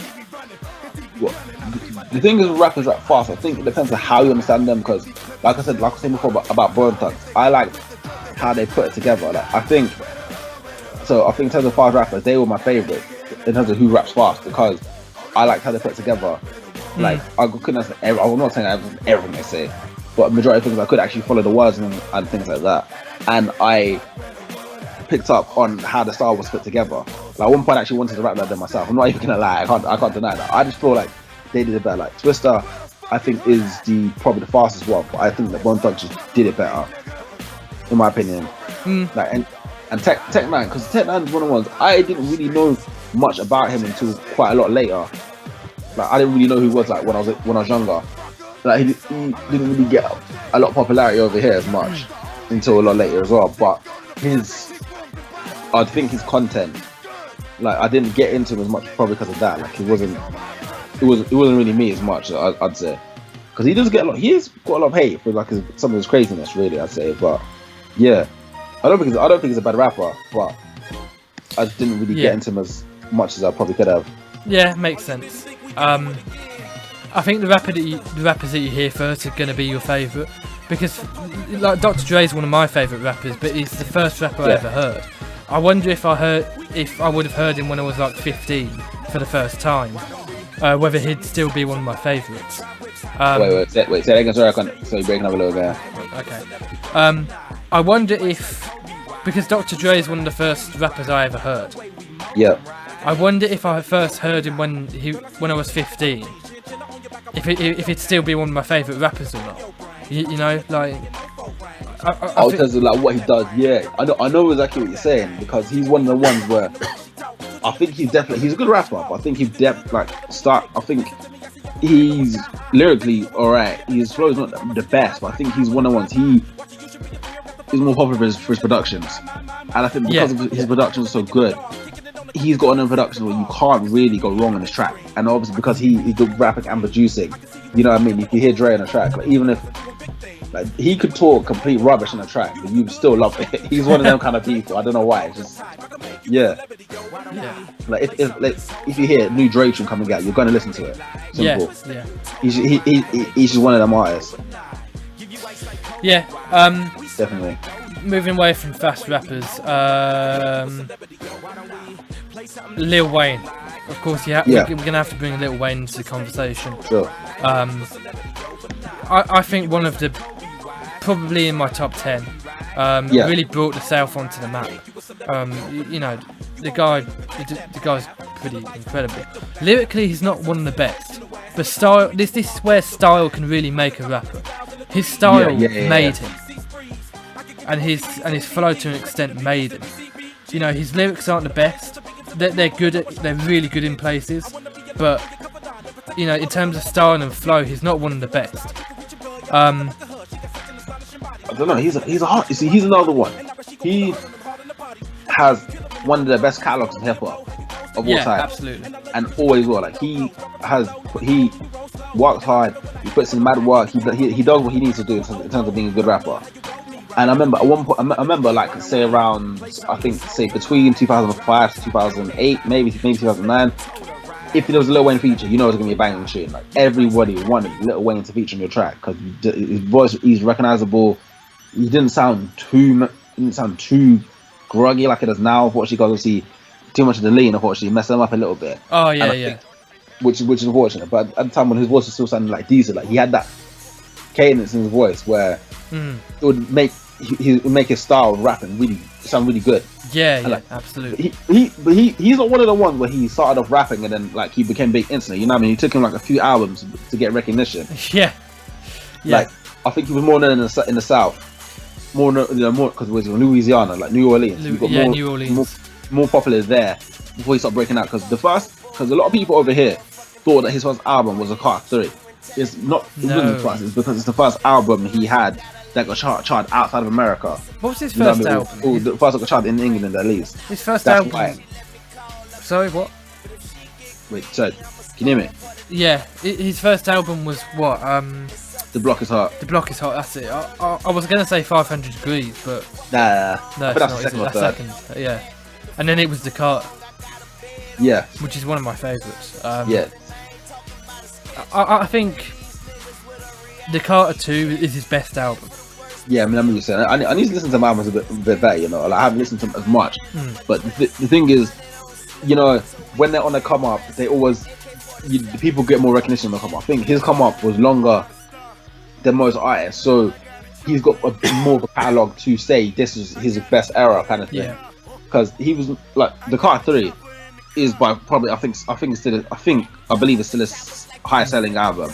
Probably going to be the biggest album he's ever going to release. I think. I don't know how the Carter 5 is going to sell. I think the Carter 5 will sell a lot, but I don't think it'll sell like the Carter 3. Like it came at the right time because around that time period there wasn't a lot. I think a lot of people in terms of rap had gone downhill. I think, and it opened.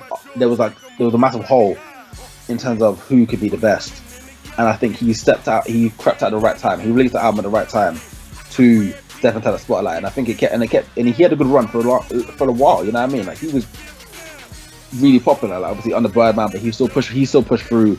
You know, Drake, Nicki Minaj, Tyga, and Drake and Nicki Minaj still to this day are like still some of the biggest artists we've had. Like they kept his momentum going. You know what I mean? Like he might be not releasing tunes, but between the both of them, you know what I mean? It's a momentum thing going. Like you think that he might not be making tunes, but you think he's still not making money. Of course he is. And they have the same, and he's mentored them well because they've got the same momentum as him, where they release a song, a popular tune, they'll go quiet for 5 minutes before the next song is out. You know what I mean? They don't stay quiet for long. Like when they have a classic, well, not a classic tune, but when they have a hit out, it's not long before the next one comes out. And that's what he was doing around that time when like the Carter 3, the Carter 4 came out. Like he was making hits after hits. And I think because he had won everything, he'd done everything he could do. That's why he changed. Like he decided, let's do something different, because he thought, I've done everything I can do. You know what I mean? Like, what else can I do? I think that's why he made the rock album. He Rebirth. Yeah, I mean that's really big. You hadn't really seen that since Run DMC, a rapper doing kind of rock. You know, Run DMC collaborated with Aerosmith. Yeah. You know, Lil Wayne did it by himself. That's massive. Yeah. Now, I think the difference with Run DMC's time was, I think they kind of need the rock mix to push hip hop out. I think that's the difference of it. They got passed because hip hop didn't really have an identity anyway.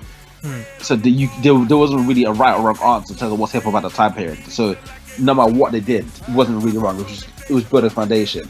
The difference with Wayne's era when he released Rebirth, because like I said, I think around late 90s, early 2000s, people had this idea of this is what hip hop needs to look like kind of thing. Because he's doing something different. Like he's a rapper, and he's making a rock album. People hate it instantly. Obviously, he starts skating, start doing this, start dressing a bit funny. You know what I mean? I think it pushed a new look at hip hop. But I think the reason why, because of you know, when people don't really get used to change, especially when they're growing up on something different, so it ruined it for some older people. I think like this, oh no, this is that. we wouldn't feeding this, these corny dances, your corny lyrics, like, and he did release a few bad tunes. Like, you can't deny that he did release a few tunes. You think like, why, like, you can't rap like this, or you can't rhyme like this. It's not really working. But like I said before, people look at the good. Look at the bad before they look at the good. Like, no matter how many good tunes you release, if you're making whack tunes now, that's what people are going to look at. That's the problem. Yeah. People have a focus on the present. It's true. One last thing I want to say about Lil Wayne. I think the moment that the lean, you can really see the lean affecting him between the Carter 2 and 3, because the Carter 2, I think, is fantastic lyrically. Yeah. And the Carter 3 isn't so good. I think that's really where it really affected him. And then obviously it just got worse, it just sloped off. I don't really like the Carter 4 that much. There's a couple of songs on it that I like. Now for the Carter 3 is good, but yeah, the Carter 4, I think that's when the Money in the Pain gets to your head and really got to his head. Yeah. But Okay, I think it happens to everybody, to be fair.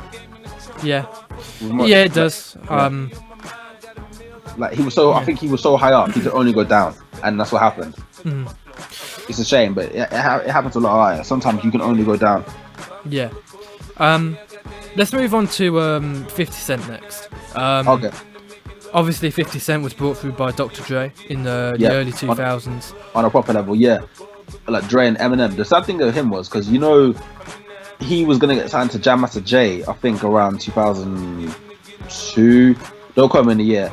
But obviously, Jam Master Jay unfortunately got killed in the studio afterward. Like, while before the deal got signed. Like, there's some speculations about who the murder was done by. People still think it possibly was done by Murder Inc. because obviously 50 Cent was having beef with Ja Rule and all that around that time period. Like, personally, I can't really see Ja Rule being a killer type person. So I don't think, no.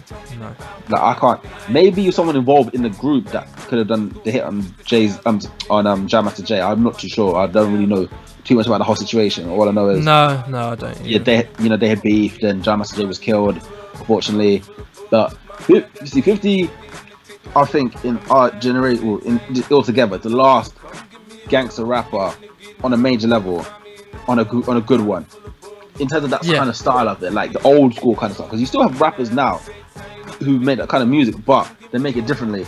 Like, you could still say that the trap music, the drill music, like from Chicago, is gangster rap.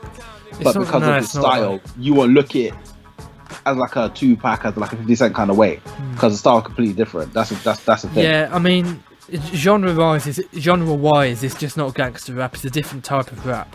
You know, like gangster. When you say to me gangster rap, the first person I really think of is like Ice Cube. Really, you know, when I think gangster, you know, I think Ice Cube. I think 50 Cent. I think Tupac. I think those kinds of people. You know, like DMX. I think of them people. I don't think of Future. I wouldn't. That was it. Future. But I say cheeky, because you think about gangster rap. It's about the content, but people focus more on the sound of the music. Because if you're talking about, you know, selling drugs, or gang banging, all this, technically it's still gangster rap. If that's what you're talking about, and that's what they did. You know what I mean? That's exactly what they were talking about. Like when Chief Keef and all of them from like Chicago came through, but you wouldn't consider it as gangster rap simply because the style and how they put the lyrics together ain't the same as the other ones. But going back to early gangster rap, because I think NWA were the first to push it through properly on a major level. Even though Ice-T came out fast, but Ice-T didn't get as much recognition as it at the time. But if you ask Ice-T said that he got some of his gangster from another rapper called Squally D. And Squally D came from Philadelphia. And this is another thing I was saying before about Philadelphia having an underrated rap scene. But it depends on how you see it. Like, if you look at the time periods of when certain artists came out and listen to the lyrical content, you have to think who really is the origin of this. You know what I mean? Don't think of a start. If you look at Squally D, he was like early 80s, and he was making them kind of street tunes and that. But he doesn't, like, I didn't even know about him until I watched some hip hop documentary, and it was Ice-T said himself, like, yeah, I got it from Squally D, everything like that. But he's one of the ones you won't hear people, even older people, talk about, which is quite ashamed. Like, credit's got to be given where it's due. But some people won't even get recognition simply because it wasn't big enough at the time. Yeah, just a couple of rappers from the 2000s I want to mention before we go into the present decade. Yeah. T.I. T.I. is good. Like, there's a couple of people I prefer, like, and come from the South, like, because I prefer Young Jeezy and everything like that. But T.I., he is really good lyrically. But things with T.I., it's like he will make a decent album, then he will get himself into trouble, or he'll do something, and then you won't hear him for a while before the next thing comes out. Like, he's got a decent catalog, but his consistency, because in terms of what he can do, I think he could have done a lot better. He could have been a lot of a bigger artist. I think, like, he doesn't really get the recognition he could have got. I think he should have pushed himself more. Like, it's like, when you see like certain artists come through where, like, they come from certain areas, they get big, and then they get in some trouble. He's like that, but it's like he's been like that for like his whole career. Yeah, it's kind of saying, like, because he's done films and things like that. He's made movements. He's really good, but I don't think he pushes himself as much as he is capable of. I think he could actually have done a lot more in his career, personally. Yeah, he probably could have. I mean, he had that album talking about the trouble he's gotten into. He had that album T.I. versus T.I.P., which is the whole. T.I. that's a sick album. That's what it's about. The bad side versus the good side. Yeah. Like King, Paper Trail. He's got a decent catalog. I just think he could have been pushed more, because like I said, he's one of them ones where, like, he released something good, you just won't hear about him, and then he's got something to trouble. He's done this, he's done that. Like when we went inside for the gun charges around at one point. Yeah. And then like, I don't know. Yeah, I mean, a lot of these rappers get into a lot of trouble. I want to go into the present decade now. I don't want to spend too much time on 2000s. But before we do, are there any rappers from the 2000s I've missed that you want to bring up? Only one, but because it's the first rapper I'll probably go into, Ludacris. Okay. Like, I think Ludacris is number one. Number one come from the South. This is when 2000s, I think, was when South really started to push through. Again, come from Atlanta. He came through. I think because he was the first rapper I actually got to as a kid. I think what made me like him was the funniness. Like, he had his music video similar to Busta Rhymes. His music videos were crazy. The way he put lyrics together was mad. Like, he's one of ours. Like, he doesn't get. I would probably still put him in my top 20, I reckon. But I don't think he gets as much recognition as he should get in terms of actual rapper. I think because, again, it goes with his content. Like, his lyrical content was a bit more wilder than rappers. Like, usually, because you know me, I'm usually more into lyrical people. Yeah.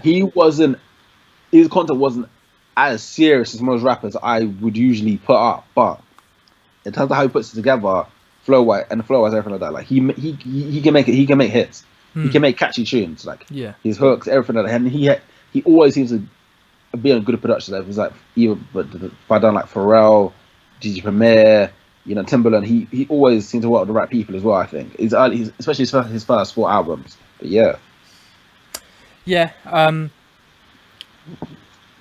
anyone else from the 2000s or last person, Kanye. That's who I wanted to lead into the 2010s with. Yeah, I think that's the part I want to lead into. I think Kanye. It's important to talk about him in the 2010s as well, because of what he's done in that decade. And I want to get back to Eminem and maybe Jay-Z in the 2010s and what they've done. So you wanted to bring up Kanye West. Kanye West, obviously, in my opinion, one of the best producers of hip-hop of all time. Definitely, maybe not one of the best rappers. Maybe in the top 100 rappers, I'd agree with that. Yeah, I'd say he's still one of the best rappers. Like, he's one of the ones I think you have to kind of understand. People misinterpret what he's trying to say is in some sense. So, some songs you'd be like, yeah, this is great. Some songs you'd be like, oh no, this is not great. I think you have to be really feeling what you're saying and understand what you're saying to actually get into in terms of rap wise anyway. But producer, definitely one of the best. I think he's done a lot for speaking about confidence and self-belief. Yeah, definitely. The guy, we're living in a society where no one believes in themselves, and that's really harmful. That I can believe, definitely. Like people are afraid to be wrong because they think it affects their image. And Yeah. part of that's confidence. If you're confident, then you're gonna be okay with being wrong, and that'd solve a lot of problems in the world if that kind of issue was solved. Sure. But back to the music. For me, his best album is My Beautiful Dark Twisted Fantasy, but some people say College Dropout was the best. Would you agree with that? Or? My personal favorite for him is Graduation. Okay. Personal one, yeah. That's the one after College Dropout, isn't it? No, it goes College Dropout, Late Registration, then Graduation. Oh yeah, Then 808 and Heartbreak. Then I think Beautiful Dark Twisted Fantasy comes after that. I just think it's a masterpiece, My Beautiful Dark Twisted Fantasy. Like, what's your main reason to say that's the best album? Like everything. Mainly production. Okay. In terms of lyrics, I'm not sure what I'd put. Maybe I might even put Life of Pablo up there as best lyric. Okay. But production-wise, it was just a masterpiece. You know, being a producer, He's got pretty diverse production, I have to say. Yeah, I mean, being a producer, the production of an album really affects whether I put it in my top 10 or not. You know, so that's why My Beautiful Dark Twisted Fantasy is there. Life of Pablo is also incredible, though, as is what was the one before it? White Cover. Yeezus. Yeah, that's the one. That's great. That is more experimental in terms of production. That was. Yeah. But still an incredible album. Daft Punk had a bit of involvement on that as well. Yeah. Yeah, they did. Yeah, they did. It's one of the albums that you either love or you hate it. I think it depends. You have to kind of be, like I said, he's pretty experimental in terms of everything he does. You know, you have to understand what he's trying to do to actually feel it or not. Like there's not really middle. I think in terms of Kanye West, like he will he will break barriers. You have to understand what he's trying to do to actually like it. I think personally. So, yeah. Going on from Kanye West, another person who's one of the best, Kendrick Lamar. Yeah, someone definitely. that we said we were going to talk about earlier. Kendrick Lamar obviously came on the scene with Section 80 in 2007, was it? Yeah. And then 2011, yeah. And then obviously Good Kid, Mad City came out in what, 09, 10? 2012. 12, really? It was that late? Okay. Yeah, Section 80. Section 80. Like, he released OD, which is a mixtape. Came out, I think, 2010. That was the first, like, it was a mixtape, but it was the first one that got like recognition in America, like outside of California and everything like that. Like, made him known to the people. I'd say that's a really good mixtape as well. Actually, Section 8 is the first actual album on the TDE he did in 2011. In 2012, when he signed to Aftermath, that's the first major label debut for him, but second album technically. So yeah. For me, my favorite album from Kendrick is. I'm not even sure what it is anymore, because it used to be To Pimp a Butterfly. Yeah. But I've recently listened to Good Kid, Mad City again, and I kind of like it as much. But then I like Damn as much as well, and it's like, I like all three of them. I don't want to pick a favourite. You know. Yeah, I know it's a hard choice. I think they all have different elements of what makes them good. Like I think my personal favourite for him is Good Kid, Mad City. What makes me like that the most, I think, is the story, because how every song links with each other in terms of what they're trying to say. Like the story of like Kim starting off with him liking his girl, you know, then there's issues with her, and she's this and that. Then next thing you know, you can like she set him up, and then he gets friends with all his friends. Yeah. And obviously, like he's talking about like even the title, it says everything. The title literally says this whole story, being a good kid in the Mad City, and obviously you know, Compton was being a certain area for this and that. Obviously, he grew up in the area. I think he grew up in a majority blood neighborhood, but still knowing people with Crips and things like that. Obviously, it's a proper gang neighborhood, a proper gang area, but trying to be a good person in that kind of environment, which a lot of people can't do. You know what I mean? Obviously, when you grow up in that environment, it can turn you to something else, something you're not. And he managed to, obviously, he still had influences. Like he said, he wasn't perfect. He still got involved in certain things, but he wasn't him. Like it's just a damn good story. You know what I mean? Like, how he puts things together, and I think a lot of people can relate to that. Like each song, like Mad City. You know, I think what I like about think my personal favorite song on the album is "The Art of Peer Pressure," because it's a storytelling. This is a story told song. Like he helps us together. Like he sets the scene. We're here. We do this, this, and like it's just damn good how he put it together. Like nobody, in my opinion, might be probably one of the best storytelling songs of all time. The Art of Peer Pressure. How he puts it together. How he sets the scene. How everything happened. And the production's good as well. Yeah. All three of the albums are some of the best albums ever. I mean, damn, just for like a popular hip hop release album. It's just one of the best albums in hip hop released. It's just incredible. You know, it isn't as experimental as not really now.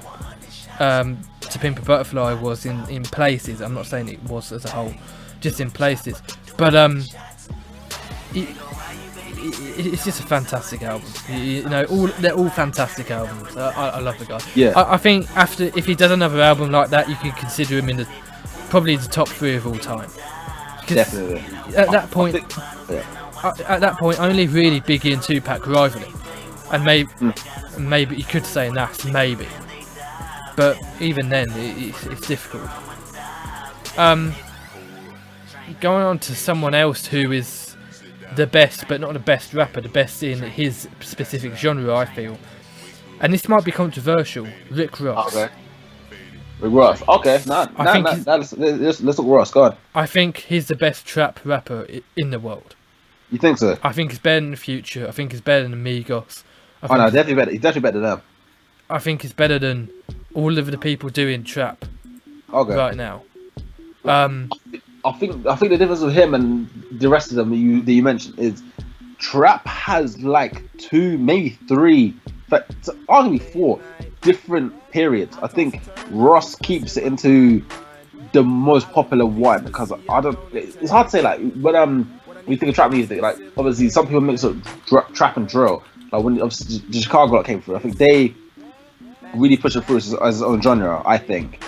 But then when because it was more drill, it was kind of a different style of it. And then because you can argue that trap music started in the early 2000s, you can argue it started in the late 90s. Depends on who artist, depends on what you listen to.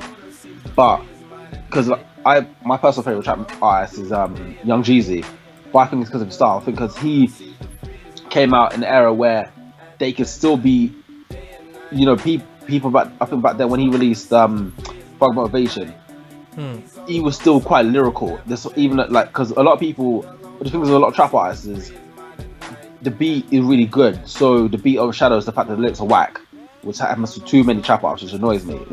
And people say it's a good music, when it's really not. Him, you know, T.I., they are making trap music probably the first 2 to make actual what trap music is, but they were still really good lyrically. Young Jeezy personally is my favorite one because he was, again, like, he's a good storyteller, his lyrics were put together well, everything like that. But Ross, the same. The only thing I think with Ross, which he's still a good rapper, but obviously I think there's, you know, speculation of him fake and there's this and that, like certain things he said. Like, I think he's definitely a good artist, but as an actual rapper, not as much. That's the thing.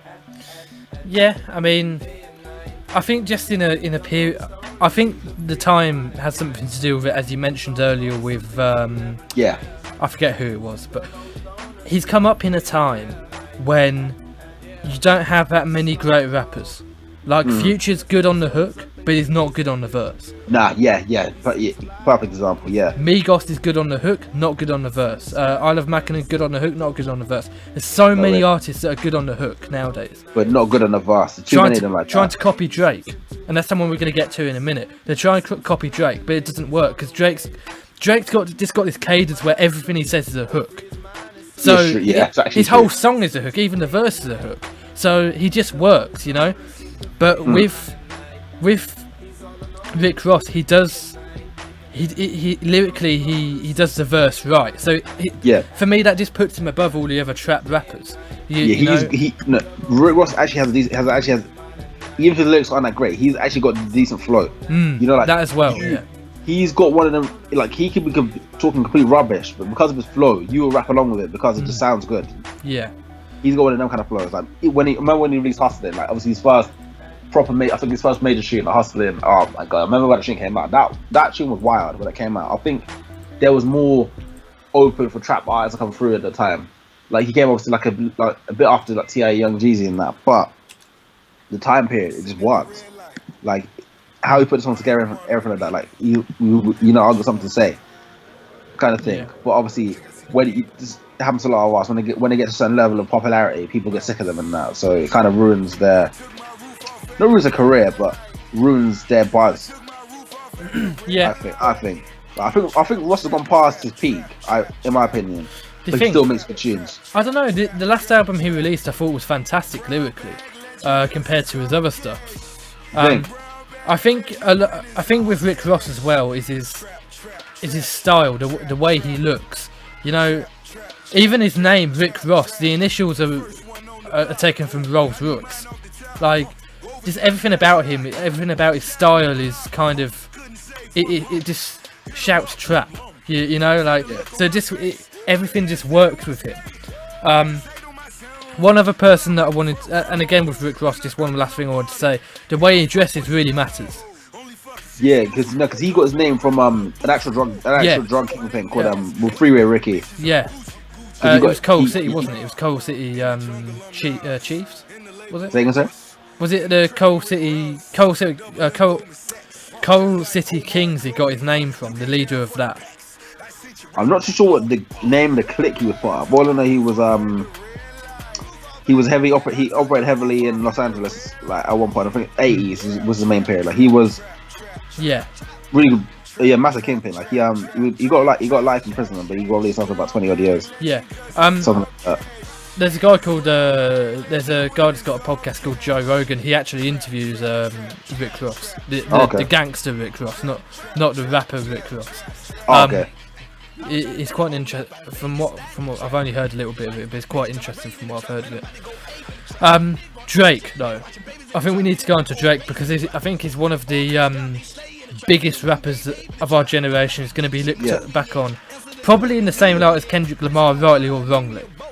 I think maybe wrongly because Kendrick Lamar is objectively a better rapper than Drake, but he's great. Drake's a great artist. You know, he's a good rapper.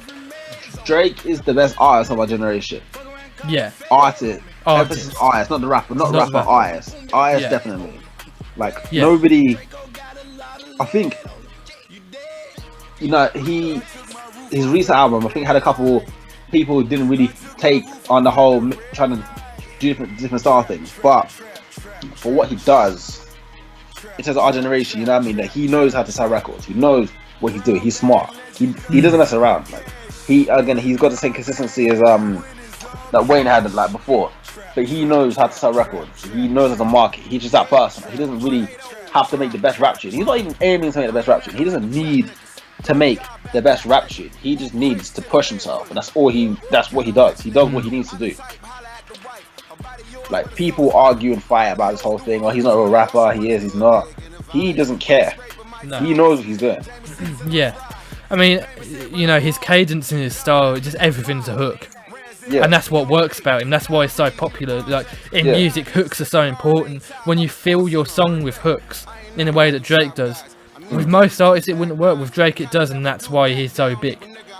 You know, the guy, I think he's more natural talent than... It's natural. Well, it's hard work as well. It's both natural talent and hard work. But... as opposed to lyrical prowess or exceptional flow, it's just natural talent in terms of style and hard work with Drake, I feel. That's my concern. With Drake, I feel like it's basically what I was saying is I think it's natural talent and hard work as opposed to exceptional flow or lyrical prowess. I you say that actually, yeah. It's just like, I don't know. I think he's another one. He came at the right time because I remember when he first came out with well, not first. I don't think it was the very first tune, but the first big tune he came out with, Over. Like, lyrically he was actually mad on that shit. Like, he wasn't like trying to push his whole like I'm a thug, I'm a gangster thing. And I will say he did do a lot for our side of things, like trying to pull some UK artists onto the big scene. Yeah, like, yeah. I'll have to rate for that, no doubt, because our music scene, it's a lot. Obviously, it's a lot younger than the Americans one, and it's a lot smaller because we're in a lot smaller place, and the way we push and promote here is a lot different. So, yeah, but he did what he needed to do, and I think he helped a lot. Yeah. Yeah.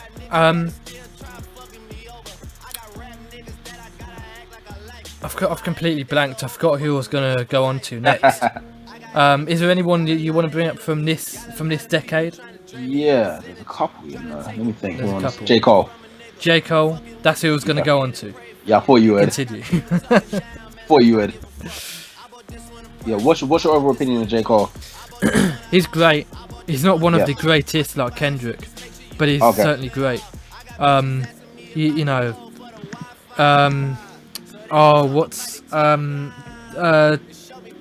forgotten the name of the album. Forest Hill Drive. That's the one. Yes. That's a fantastic album. I think that's his best album so far. I think For Yours Only, it was good, but it didn't capture the attention that Forest Hill Drive did, personally. That captured the feeling and the state of so many teenagers. Yeah. Because I remember when that came out, I was like, we were like 15 when it came out. Was it? I think Forest Hill Drive came out. Yeah, 2014 it came. Yeah, but 2014-15 it came out. 14, 15. Is it that early? Forest Hill Drive, yeah. Let me. Hang on. Yeah. 2014. Check it out. Oh shit. Right, yeah. Okay. So how old would I have been then? What am I thinking of then? What album was before Forest Hills Drive? Born Center 2013, then Cold World 2011. Because J. Cole, I remember, was big when we were in school. When he released Who Dat? It might have been, yeah. That tune. That's the first tune. I think that's the first tune actually, or the first popular one he released. Because remember he released that tune Who Dat when he was at school. Then didn't really hear from him for ages, and then he came back, and then it's one of the ones. I think it might have come up on a mixtape. It might have been the come up, or the warm up. One of them ones. He released a few mixtapes under the actual albums. Because I remember for a period in like year 10, year 11, when I was like 15, 16 ish. It was J. Cole and Trey songs that were big. Yeah. And that's all everyone was going on about. It was like, what? Madness, though. I remember when it came through. I think. Okay. In terms of J. Cole, I think overall he's definitely one of our top 5 best artists in our generation, in my opinion. Like his lyrics are actually great. He produces his own songs. People forget about this. Oh really? I never knew that. Yeah, he produces his own songs. People forget. It's one thing people forget about. And his lyrics, he addresses issues. He talks, and he's a good storyteller as well. You know what I mean? But I think this whole not even beef thing with Kendrick. I think just Kendrick kind of overshadows his career in a way. Yeah, he's come at the wrong time, really, hasn't he? Yeah, he has. It's unfortunate, but it's just a thing. But J. Cole, but people try to say that J. Cole's not good at all, just simply to say that other people are better than him, which is not true. He's one of the best. I personally still think Kendrick is better, but J. Cole needs to give credit where it's due. That's the thing. Yeah. And he's lyrically one of the best artists we have in our generation. Luckily, he's a great storyteller. He addresses issues hard. He produces mad. You know what I mean? Like Forest Hill Drive was a crazy album. I think people like will say this and that about him, like he's not good, like he's fake woke, like he's not really awake, like he makes up his stuff, or like he doesn't back his points, but he talks serious issues. You know what I mean? People just, I think, want to overshadow it. Like they don't want to accept what he says. I think, but he's one of the best ones. Yeah. I mean, I want to quickly go on to, and I want to just shoehorn this in there here. Eminem, this decade, he had Relapse 2009, I want to say 2008. Check it out.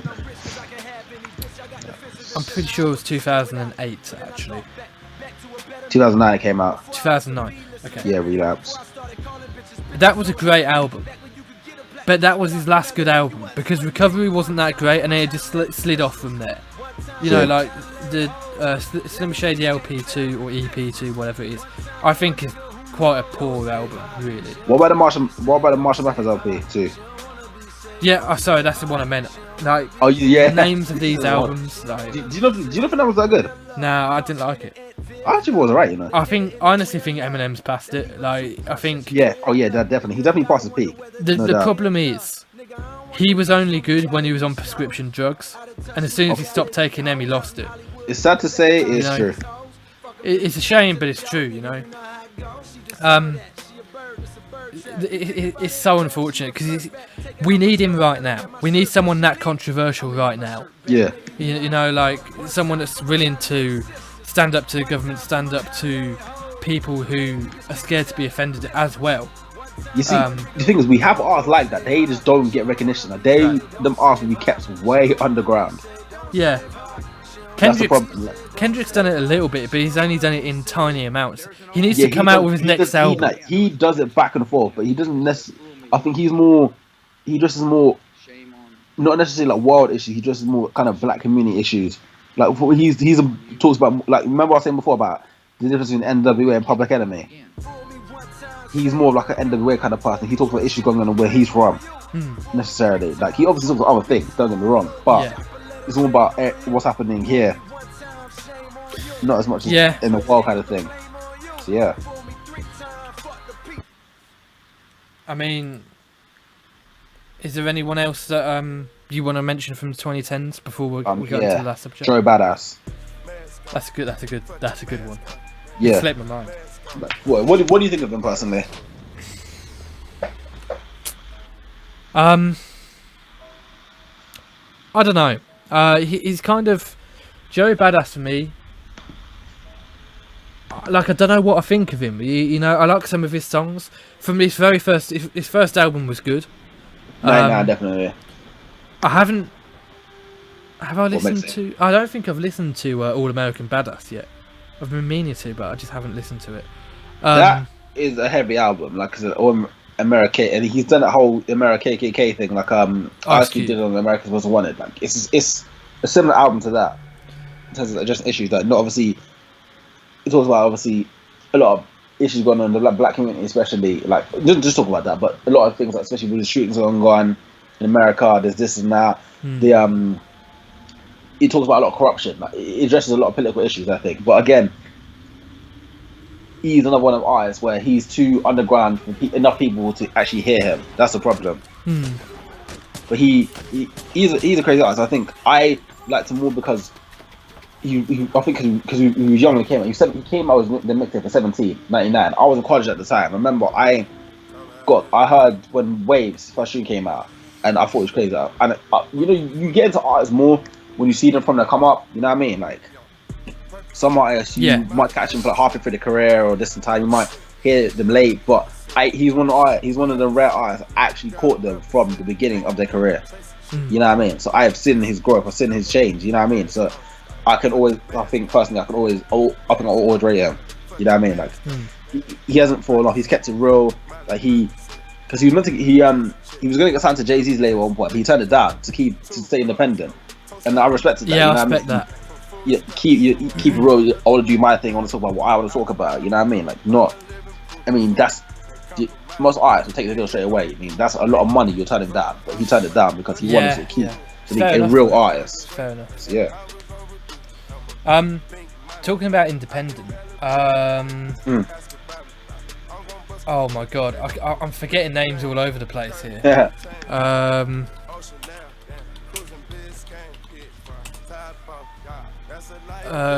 Chance the Rapper. Okay. Independent. Grew on SoundCloud. He's still independent, isn't he? He doesn't have, Yeah, I think he is actually. He doesn't have a label. No. And he won Grammys to be independent. Like. Yeah, he's broken barrels. I'll give him that.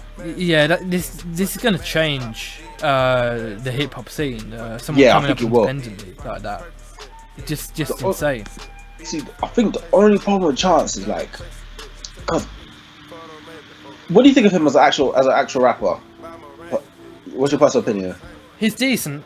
He's not my cup of tea personally. Like, I think I've got more of an old school kind of taste. Like I like a rapper to sound to sound hard, if that makes sense. Like, to Yeah, sound real. like, I think he's Chance a bit doesn't. too monotone. I think because he's got the unusual flow. Like it took me a while I couldn't really get into him myself either, because one of my friends in college gave me acid rap when that first came out, and it's like lyrically he's good, but I think the flow puts people off. Like he doesn't have like just a cat like. Not he has to have a basic flow, but his flow, he's put it on this unusual style where it takes people a while to get into him if they really try to. And unfortunately, he's not really my cup of tea either. Like, I respect him, everything he's done, everything he's achieved. You know, good on him for that. But I don't think he's a top artist in our generation, personally. No, I don't either. No. He's It's a shame. He's embraced the niche. It is a shame. He's embraced the niche, and I think I think that's what works for him. And he does a lot because he's a good person. He helps people and things like that. I think like his personality, I think, helps push him as artist. You know, like you've got to be liked in some way. So he makes himself as a liked person, which is a shame that I feel bad that I couldn't get into him that much. But yeah, he's a serious guy. You know what I mean? He's young as well. He's about 24, something like that. Yeah. I know Kanye likes him. Kanye likes him a lot. Yeah. So we could see him and Kanye working together. That'd be incredible. Well, I think because he captures what Kanye tries to do in terms of his music as well. I think that's from the same area as well. Anyway, I think they're both from. Yeah, actually, yeah, but he's from Chicago as well. But I think because his difference, I think Kanye can see something in him, like potential of what he can be as an artist. You know what I mean? Because Kanye has that change. You know what I mean? Like Kanye does like to break bands and does like to make differences. I think if Kanye can see that in the artists, he will work with them. So, yeah. Yeah. He saw that in Jay Electra, didn't he? Yeah, that's what happens to him though. Yeah. Is there anyone else you want to bring up? Like names are just evaded. I want to bring up Nicki Minaj in a minute, but is there anyone that you want to bring up first? Let me think. I have got a few eyes in my head, you know. I'm trying to think who's the next bit, like obviously you got affiliated people, like, you know, because you know you've got there's other artists, like what other people, like say you got J Rock, Schoolboy Q, Azai Rashad, Absol, obviously under Black Hippie. Then you got, which is obviously Kendrick's Click. Then who else? You got Travis Scott. You got Chief Keef. Who else? Logic, the decent one. A$AP Rocky. What do you think about Rocky? Okay, I'm not sure what I think of him. I haven't really listened to him enough. I'm not going to pretend I know about him. Fair enough. So, what do you think about Rocky? Personally, I think he's, because when he first came out of Goldie, I wasn't too keen on it. Like, I think it was the style of the look. Like, you know, some artists when you see all the money in the chains, you think, oh damn, it's gonna be some whack tune. Like, it's gonna be him talking rubbish again. Like most artists do when they have that image. So I turned over. I said, nah, I can't be dealing with this. But then when my same friend Corey, he sent me loads of albums in college time. He sent me Long Live A$AP, and when I listened to it properly, like, I actually realized he's actually a decent rapper. Like, he's one of the ones, he can be flashy in that, of all the money, the chains, the cars, etc. But he actually is decent lyrically. He's not one of the ones, he comes up with all this image and then he's got these whack ass lyrics that I can't deal with. Like, he's not like Lil Yachty. Yeah. Like, he has that look, but he's not. But lyrically, he's actually really good. Like, he can put a tune together. Like some obviously lyrical content wise, it might be a bit this and that, but he puts it together in a way that makes it actually, you want to listen to this. Like, I can actually dig this. You know what I'm saying? Yeah. That's what I like about A$AP Rocky. That's how I went to him. So yeah. Yeah. I wanted to bring up Nicki Minaj quickly, just because you know, the biggest female rapper ever, pretty much. So what's your overall opinion about her? I think I just want to say something about female rappers quickly. Yep. This is going to sound sexist, but female rappers just aren't as good as male rappers. Okay. What do you think that though? They can't be as aggressive as men. And okay. You know, it's like I liken it to MMA, right? Like, in the MMA, there's a women's and a men's division, and the women's division just isn't that great compared to the men's division, because men are built for fighting. And when you know, there's similarities here. Like, MMA is fighting physically, hip hop originally was fighting with words. Yeah. So when a woman does it, they're not going to do it as well because they're just not as aggressive. They're not built for fighting, naturally. You know, same as in MMA, a woman just isn't as good as fighting naturally because it's simply because of one hormone and what it does to the body. It's because of what testosterone does to the body, and the fact that men have it and women don't. And that means that, in my opinion, men are better at women when it comes to most sports. And the most notable difference is mixed martial arts, because the women's fights are quite boring compared to the men's fights. And in hip hop, women rappers just aren't as good because they don't have that aggression. They don't have that body behind their words, if that makes sense. See. However, Nicki, my opinion is a little bit different. It depends on the artist, obviously, because you get someone who wants to be a little bit wacky. You know, they talk about this, they talk about that. But when you got other artists, because like we were talking before about Queen Latifah, Queen Latifah, she's got them kind of lyrics where she's fire. She can actually still have that kind of, obviously not the same kind of aggression, but she's still got that aggression. Like, you want to listen to what she's got to say. Same with Lauryn Hill. Lauryn Hill is good. Is arguably probably the best female rapper lyrically, and she came through like obviously with the obviously came through the Fugees and everything like that. But she's got something to say. Like, you can't really say that she hasn't got the aggression to push it through, because she is still better than most male rappers, and there's just no question. It's just facts, really. And the other one I want to mention, female rapper MC Lyte. She, in my personal opinion, is the best female rapper ever. Like, not necessarily, not success-wise, but just as a rapper. Obviously, Nicki's the most successful, no doubt. But as an actual rapper, like MC Lyte, she's just lyrically crazy. Like, she can step on a lot of people. You would think she could probably battle not a lot of people that you would consider being really good rappers and probably destroy them in a battle, I reckon. And then who's I was going to say? There's one more name I was going to say. Missy. She's a bit different, but she's still got them crazy kind of lyrics. I think I got into her when I was young because she's similar with like the Busta and the Ludacris. She had them wacky kind of videos, but the beats are crazy, and she's lyrically she's got she's wild. But again, lyrically, she could probably step on some people, I reckon. As well. Oh yeah, I mean, this is wild. Like, I'm not comparing. When I say female rappers aren't as good as male rappers, when I say that, I'm not comparing a female rapper to someone like Lil Yachty, because Lil Yachty is just shit. Like, that's like comparing a female rapper to me, because I'm a better rapper than Lil Yachty. You know, what I'm saying is I'm comparing the best to the best. So I'm comparing like Lauryn Hill. I haven't listened to MC Lyte, so I can't say, but I'm comparing like Lauryn Hill to Kendrick Lamar or Nas or Tupac or Biggie. Like, the distance is so big. It's just like, you know, they just aren't as good. I think another thing from rappers is none of them have a big. See, the two types of rappers. There's the ones who actually address more serious things that actually most rappers speak about. Then there's the ones who will sell more sex kind of things. You know what I'm saying? There's them kind of the different ones that you have like, say, Queen Latifah, MC Lyte on one side, Lauryn Hill. Then on another side you've got more Nicki Minaj, more Remy Ma, more Lil Kim. And obviously you know how Lil Kim is, definitely. Like, you wouldn't really. She's good lyrically, but in terms of her content, you wouldn't put her as the best because of, you know what I mean? It's more raw kind of stuff, you know what I'm saying? But if there was a female rapper, because that's why I like Young M.A. Like, she's raw, she's hard, she's got hardcore lyrics, and obviously saying about pushing the whole body thing before, but I know she acts a bit more like a man, but she's still got mad hardcore lyrics that not many rappers, not many other rappers who came to be gangster can do that in this generation.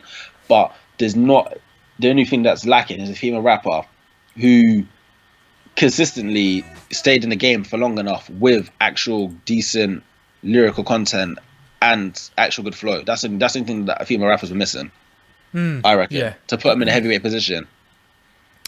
Yeah, I mean, but again though, it's something you were saying there. Yeah.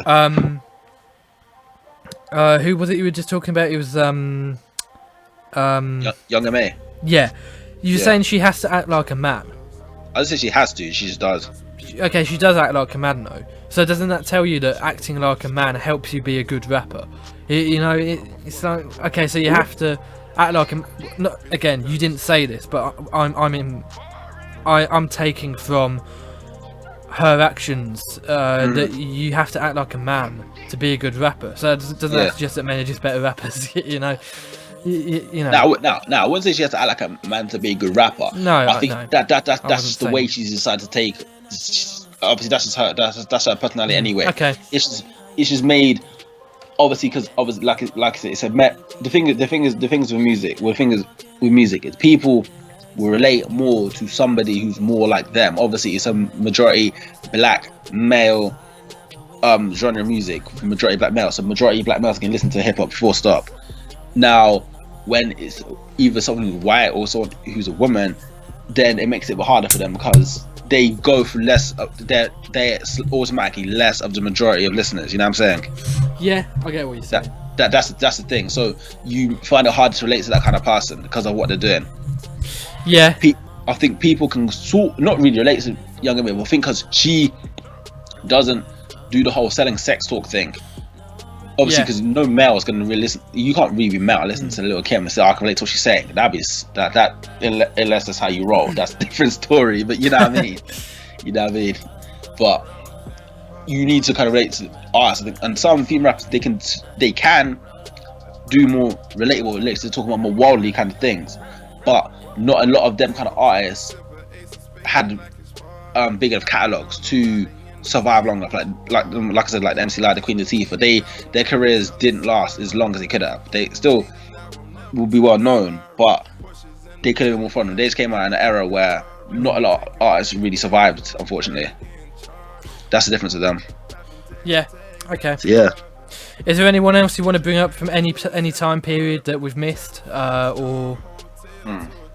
I think who's like a really big person that we've missed out. I know we've definitely missed out somebody. Anyone you thought of? I can't really think of anyone. Maybe we should bring up Future, someone very current. Yeah, okay. What's your overall opinion of him? Again, as I said earlier, good on the hook, not so good on the verse. There's a lot of people like this nowadays. Fantastic on the hook. Look, any hook, it becomes a hit with Future on it because he's so good on the hook. He's got a catchy style. But when it comes to a verse, you need to be good lyrically. You need not exceptional flow, but you need a certain type of flow. I don't feel like Future's really got that. I feel like he's just capitalising on a niche that is kind of working right now. What about you? Don't know. I never really listened to him that well. I listened to a couple of his tunes. Like same as what you're saying. Like he's better on the hook in his actual song. Like I don't know. I think nowadays people know that they don't necessarily have to be mad lyrical to actually sell songs. As long as the beat's good and you make something catchy, you've got a song. That's such a shame. Like what you just said is true, but it hurts to listen to, doesn't it? It hurts. Like some songs I might listen to because they're catchy. But it's insensitive. Like you can't just listen to songs because it's catchy. No. You can't just be stuck on that one-sidedness level. Like you can't really. Like I said, you can't even be stuck to one side. You can't be stuck to just conscious music because you have to listen to something a bit more happy at some point. You know what I mean? Conscious music can sometimes be can be a bit depressing, obviously because it's telling you what's real. But you have to have some kind of balance. Yeah. There's definitely like a space for kind of more party songs and more and happier rap. Like, I don't really listen to like the depressing stuff anymore just because I don't have time for it. I don't have time to feel depressed from music. Like I listen to the gangster stuff, like the kind of upbeat stuff. I listen to the conscious stuff as well sometimes. But the thing is, with conscious stuff, and this is a problem with hip hop, I feel hip hop leaves out people that don't agree with this kind of with this certain way of looking at the world. I don't really want to bring politics into it too much, but if there's a very specific way of thinking in hip hop, in conscious hip hop, which I feel is quite harmful to the genre, as it might isolate some people. I feel like it needs to be said. I feel like there needs to be a more conservative rapper out there that promotes that kind of way of thinking, just so that people don't get isolated. You know, like I was listening to Tribe Called Quest new album, and like I turned it off after 2 songs because it was just going on about Trump, and I was like, what? Like, See. I don't like Trump, but I don't really want to listen to a group going on about it on an album. Oh, okay. I want to hear variants from you know. Yeah, I know what you're saying. Like more address more deeper issues than just one particular person. Yeah. I get what you're saying. Yeah, it just gets a bit tired. You know, you know. This is the 3rd song we've heard Donald's name. You know, it's a bit much. Is there anyone else we've missed? I'm so bad with names. Like, we're gonna have missed someone big. Nas. We've already mentioned Nas. Did we mention Nas? Yeah. Don't think we mentioned him as much. But all right then. I'm trying to think what else is like a big one we could have mentioned. Ray Shremmond. Say what's there? Ray Shremmond. Could I'm mention trying to that. say his name. Trying to say their name right, but Eardrummers backwards, basically. Yeah, that's what it is. But yeah, they're. I think they're like another one. They're more better on a hook than they're on the lyrics. To be fair, and again, they make catchy tunes. Like, I don't hate them. no, I don't. I mean, they are better on the hook, though. Again, you know. Yeah, because they make more catchy parties. But then again, because here's the big thing. When hip hop started to kind of evolve, it became more of a political pushing thing. Yeah. But people acted like it had to stay that way, which is not true. Like, yeah. fair enough. There's got to be balance somewhere. Yeah. Unfortunately, the balance has gone more to the party tunes and some of the whack lyrics and the talkiness and the drugged up rubbish, I will have to say. But you can't act like hip hop wasn't built originally on parties. That's a thing that people need to. Yeah, that is a good point. Stop acting. It's a good point you've made. It's kind of come full circle, hasn't it? It's gone Yeah. from disco and that through a more conscious period, and then now it's back Yeah. to parties again. Yeah, that's a good point you make, actually. Yeah, because the first rap relic dropped was definitely not about politics or about anything controversial. It was Sugar Hill Probably- Gang. It was Rappers No, Delight. It was not necessarily first rap song, but first rap lyric ever dropped. Like, Oh even, like, yeah, when, yeah. Sorry, yeah. When, I mean, when of course. DJ Cool Heart was dropping in parties, if they were rapping, they were either bigging themselves up, they were dissing other people, or rapping. Yeah. I think mainly that. Like, either they'd be bigging themselves up, talking about, I got these cars, I got these girls, this, and then, or they'd be dissing another person. That's what hip hop originally really was built on. Like, being empty with a rocking a mic. Like, if at the end of the day, if you can rock a crowd, you're an MC. That's a good what point. it really is. That's a good point. Technically. Have we missed anyone? Gucci Mane. I mean, he's not very good, is he? Gucci Mane's got a good, because I don't really rate his music, but his catalog is crazy. Yeah, I mean, He does one of the best catalogs in the game at the moment. He's Yeah. got a lot of albums and quite a massive bunch of mixtapes. I have to say, like he does put in work. I never really got into him, and I think there's a lot of people better than him, but he has brought a few artists. Like, whether you like him or not, he's doing what he needs to do at the end of the day. So you got to rate him in some aspects. I'm not a fan of music, but he does put in work. yeah. I mean, I want to bring up as well.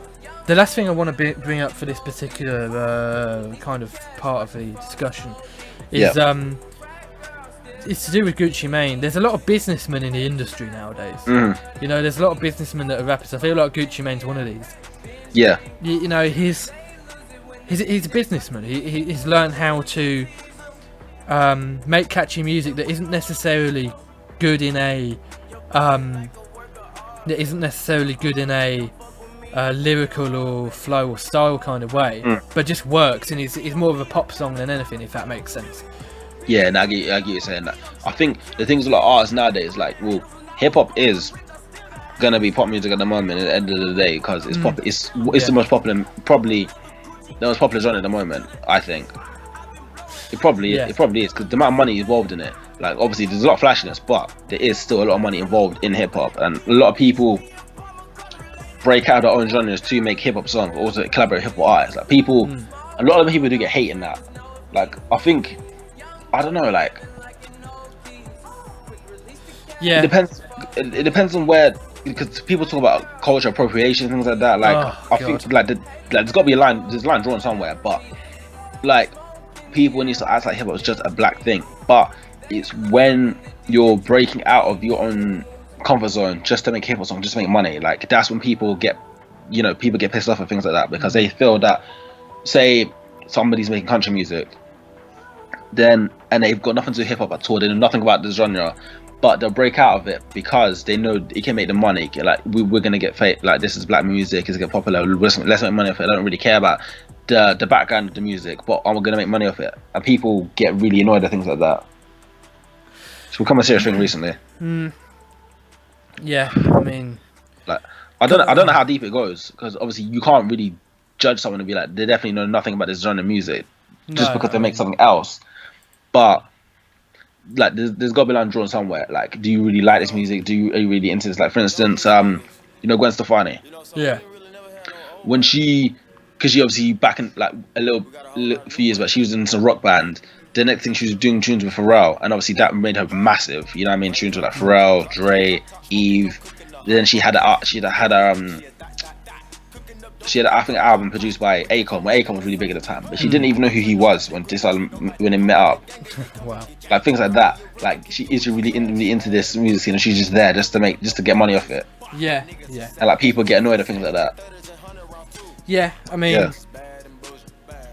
I just want to go back to cultural appropriation thing. Like that is just Look, cultural appropriation isn't really a problem. Nah.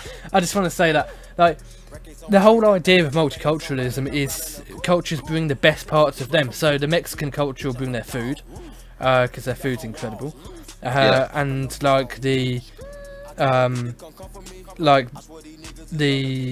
Japanese kind of people would bring their work ethic, because their work ethic's incredible, and it gets combined into the best culture possible. Yeah. So it's not bad to enjoy someone else's culture. Like, you know, the black culture is kind of revolves around hip hop. That's fine. You know, it might just be that hip hop's the best music. Brilliant. That means that bit of the culture gets dropped into the culture, and the culture becomes better because of it. You know, enjoying someone else's culture is part of multiculturalism. It's not racist or anything. When people say about blackface being cultural appropriation, no, that's just racism. Yeah. It's just racist. That's just something else. It's just prejudiced and racist. Yeah. It's not cultural appropriation. It's just bad. You know? It's just bad. It's just bad. Just don't do it. Like, or whatever, really. Anything that there's cultural appropriation, which is good, which is enjoying someone else's culture as part of multiculturalism, and then there's racism. You know, there isn't a bad part of cultural appropriation. It's a good thing. That's just something I wanted to get out of the way. Last bit of the podcast. I wanted to go on to grime for like 15 minutes because it's. We should probably do a completely separate one of these for grime, you know, eventually. We probably should, but that could be a this could be a kind of promotional part for the next for grime. Okay. Yeah. So let's not get into the history or anything, because that's going to be too long. You know, Yeah, I the get big you. history behind grime came from garage, and UK hip hop. But what grime artists at the moment are you kind of hyped about? What's going on at the moment in grime? I don't know, like it's mixed, because obviously you know you get some artists who they're kind of between hip hop and grime kind of thing. Like at one point it was Skepta, but Skepta's gone a bit quiet. Bugsy, I think actually the whole grime scene's gone quiet, you know. Like, it's more the UK rappers, the actual UK rap, who's actually pushing music in the moment more. Like there's not really a massive grime artist who's shining specifically. I think Stormzy's still overall the biggest, but he's not released nothing crazy at the moment at this particular time period. Yeah, that's like, oh my god, this is crazy. Like even same with Bugsy, he released actually speaking of garage, he released a remix of DJ like an MC Neat song a little while, like not too long ago, it was a decent song, but I think grime is still trying to find itself in a way. Like it had a period where it was the same, but where it had its grounding. But I think people are trying to not like change it, but trying to find something new. But I think they're struggling with it. I reckon at the moment. Yeah, I mean, grime is it's not even it's kind of it's what 15, 20 years old-ish. Barely about 15, barely 20 to be honest. Yeah, it's about 15 years old. Yeah. I kind of feel like it is where it is at the moment where rap in the very early 90s was. It just gone through a golden age, and it's kind of like now, okay, where next? Where do we go now definitely. to become big? You know, because it's big now. Yeah. But where do we go to become a legitimate genre? It's true. And I think they came out of the golden age, I think around 2007, 8. Like this is when the UK rap scene was pushed through. Then obviously more UK artists are coming through. You know, when money starts coming to things, you see more people pop up. Yeah. Like that time. This is when the earlier grime artists were actually making money. Like they should get recognition that outside of the UK and things like Dizzy, Tinty Strider, N-Dubs, when they were making, you look at music videos and you can see the money is definitely started coming out of the songs. Like you can just tell these lot got money now. Like you start seeing like bigger cars, more crazy buildings, like more crazy areas. We start seeing boats, things like that. That's when they start to get money. But I think around that time period when they actually started to really bring it in, it kind of changed the genre. Like because we went into this really commercial period for a little while. Then and everybody, Skepta, Wiley, everybody was in this commercial period. I think because we kind of did link up with the American side of things a lot. So yeah, that's definitely had an effect. So where they were standing, we were kind of standing in the same way. Obviously, just a little bit different. Then obviously when Skepta, Chipmunk kind of went a bit back, and they started to bring grime to the more original underground kind of scene, the more gritty things that originates from. You know what I mean? They started to try and bring that back, but again, people still aren't feeling it as much as saying that grime will not be the same. Like, music's music. I don't like. I've gone past that kind of thing. Like no matter how old you are, there will be somebody in the generation before you that will say that your music isn't as good as it was back in their day. That's just life. It always has been, always will be, kind of thing. Yeah. It will be. I think grime it's gone back to that gritty side, but the people have still got money, so they can't be that same kind of undergroundness as they were. Yeah, that's a good point. They move forward. It's hard. Yeah. This is a problem that actually hip hop went through. Yeah, they did definitely. Like, we need to figure out how we're gonna get over it as well. I think Stormzy. The thing is with Stormzy. Yeah. If he goes down this political path, he's gonna isolate like half of his audience, and that's not good. You don't want to isolate half of your audience. You know, we're in the UK. We're at quite a divisive time at the moment. It'll benefit rappers nowadays in the grime industry to not be divisive, because you're gonna lose a lot of your audience doing that, and grime doesn't need that. You know, grime needs a bit of unity right now to really solidify it. We don't need to join in with this divisiveness from people like Corbyn or McDonald or whoever. Yeah, that's true. So, I mean, that's what I think for grime. That's what I think grime needs. Are there any hip hop artists at all that you think are really the future here, or who are we thinking? Wait, so say the last part again, sorry. So, who do you think is the future of hip hop and grime? And are there any artists at the moment that you think are gonna come through and really take it? At the moment, Stormzy is still the best one. Because he crept out quickly. Like, there's not a lot of rappers, young especially, who come out as big as he did. Like, because people forget how young grime really is. Like, when you think about it, because when you look at people who are new guys in the American hip hop, they're like about early, sometimes mid-20s. We've still got artists in the late 20s who are still like meant to be old school, like or like even early 30s, like Kano, Dizzy, etc. They're who you'd consider old school grime artists, but they're still young. You know what I mean? They're not even old. Like there's probably, I think that Kano's like early 30s, Dizzy's probably early 30s still as well. Yeah, like it's a young genre. It's like the artists, they still got a lot left in them, but because of the time period and the time when they came, because they came out really young anyway. They came out like 17, 18, etc. But the time, I don't know, it's hard to say.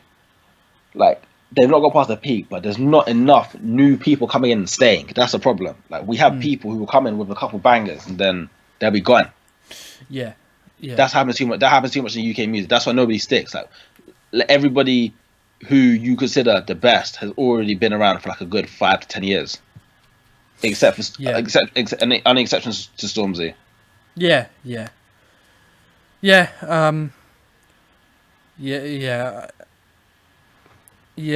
think we need a little bit of consistency.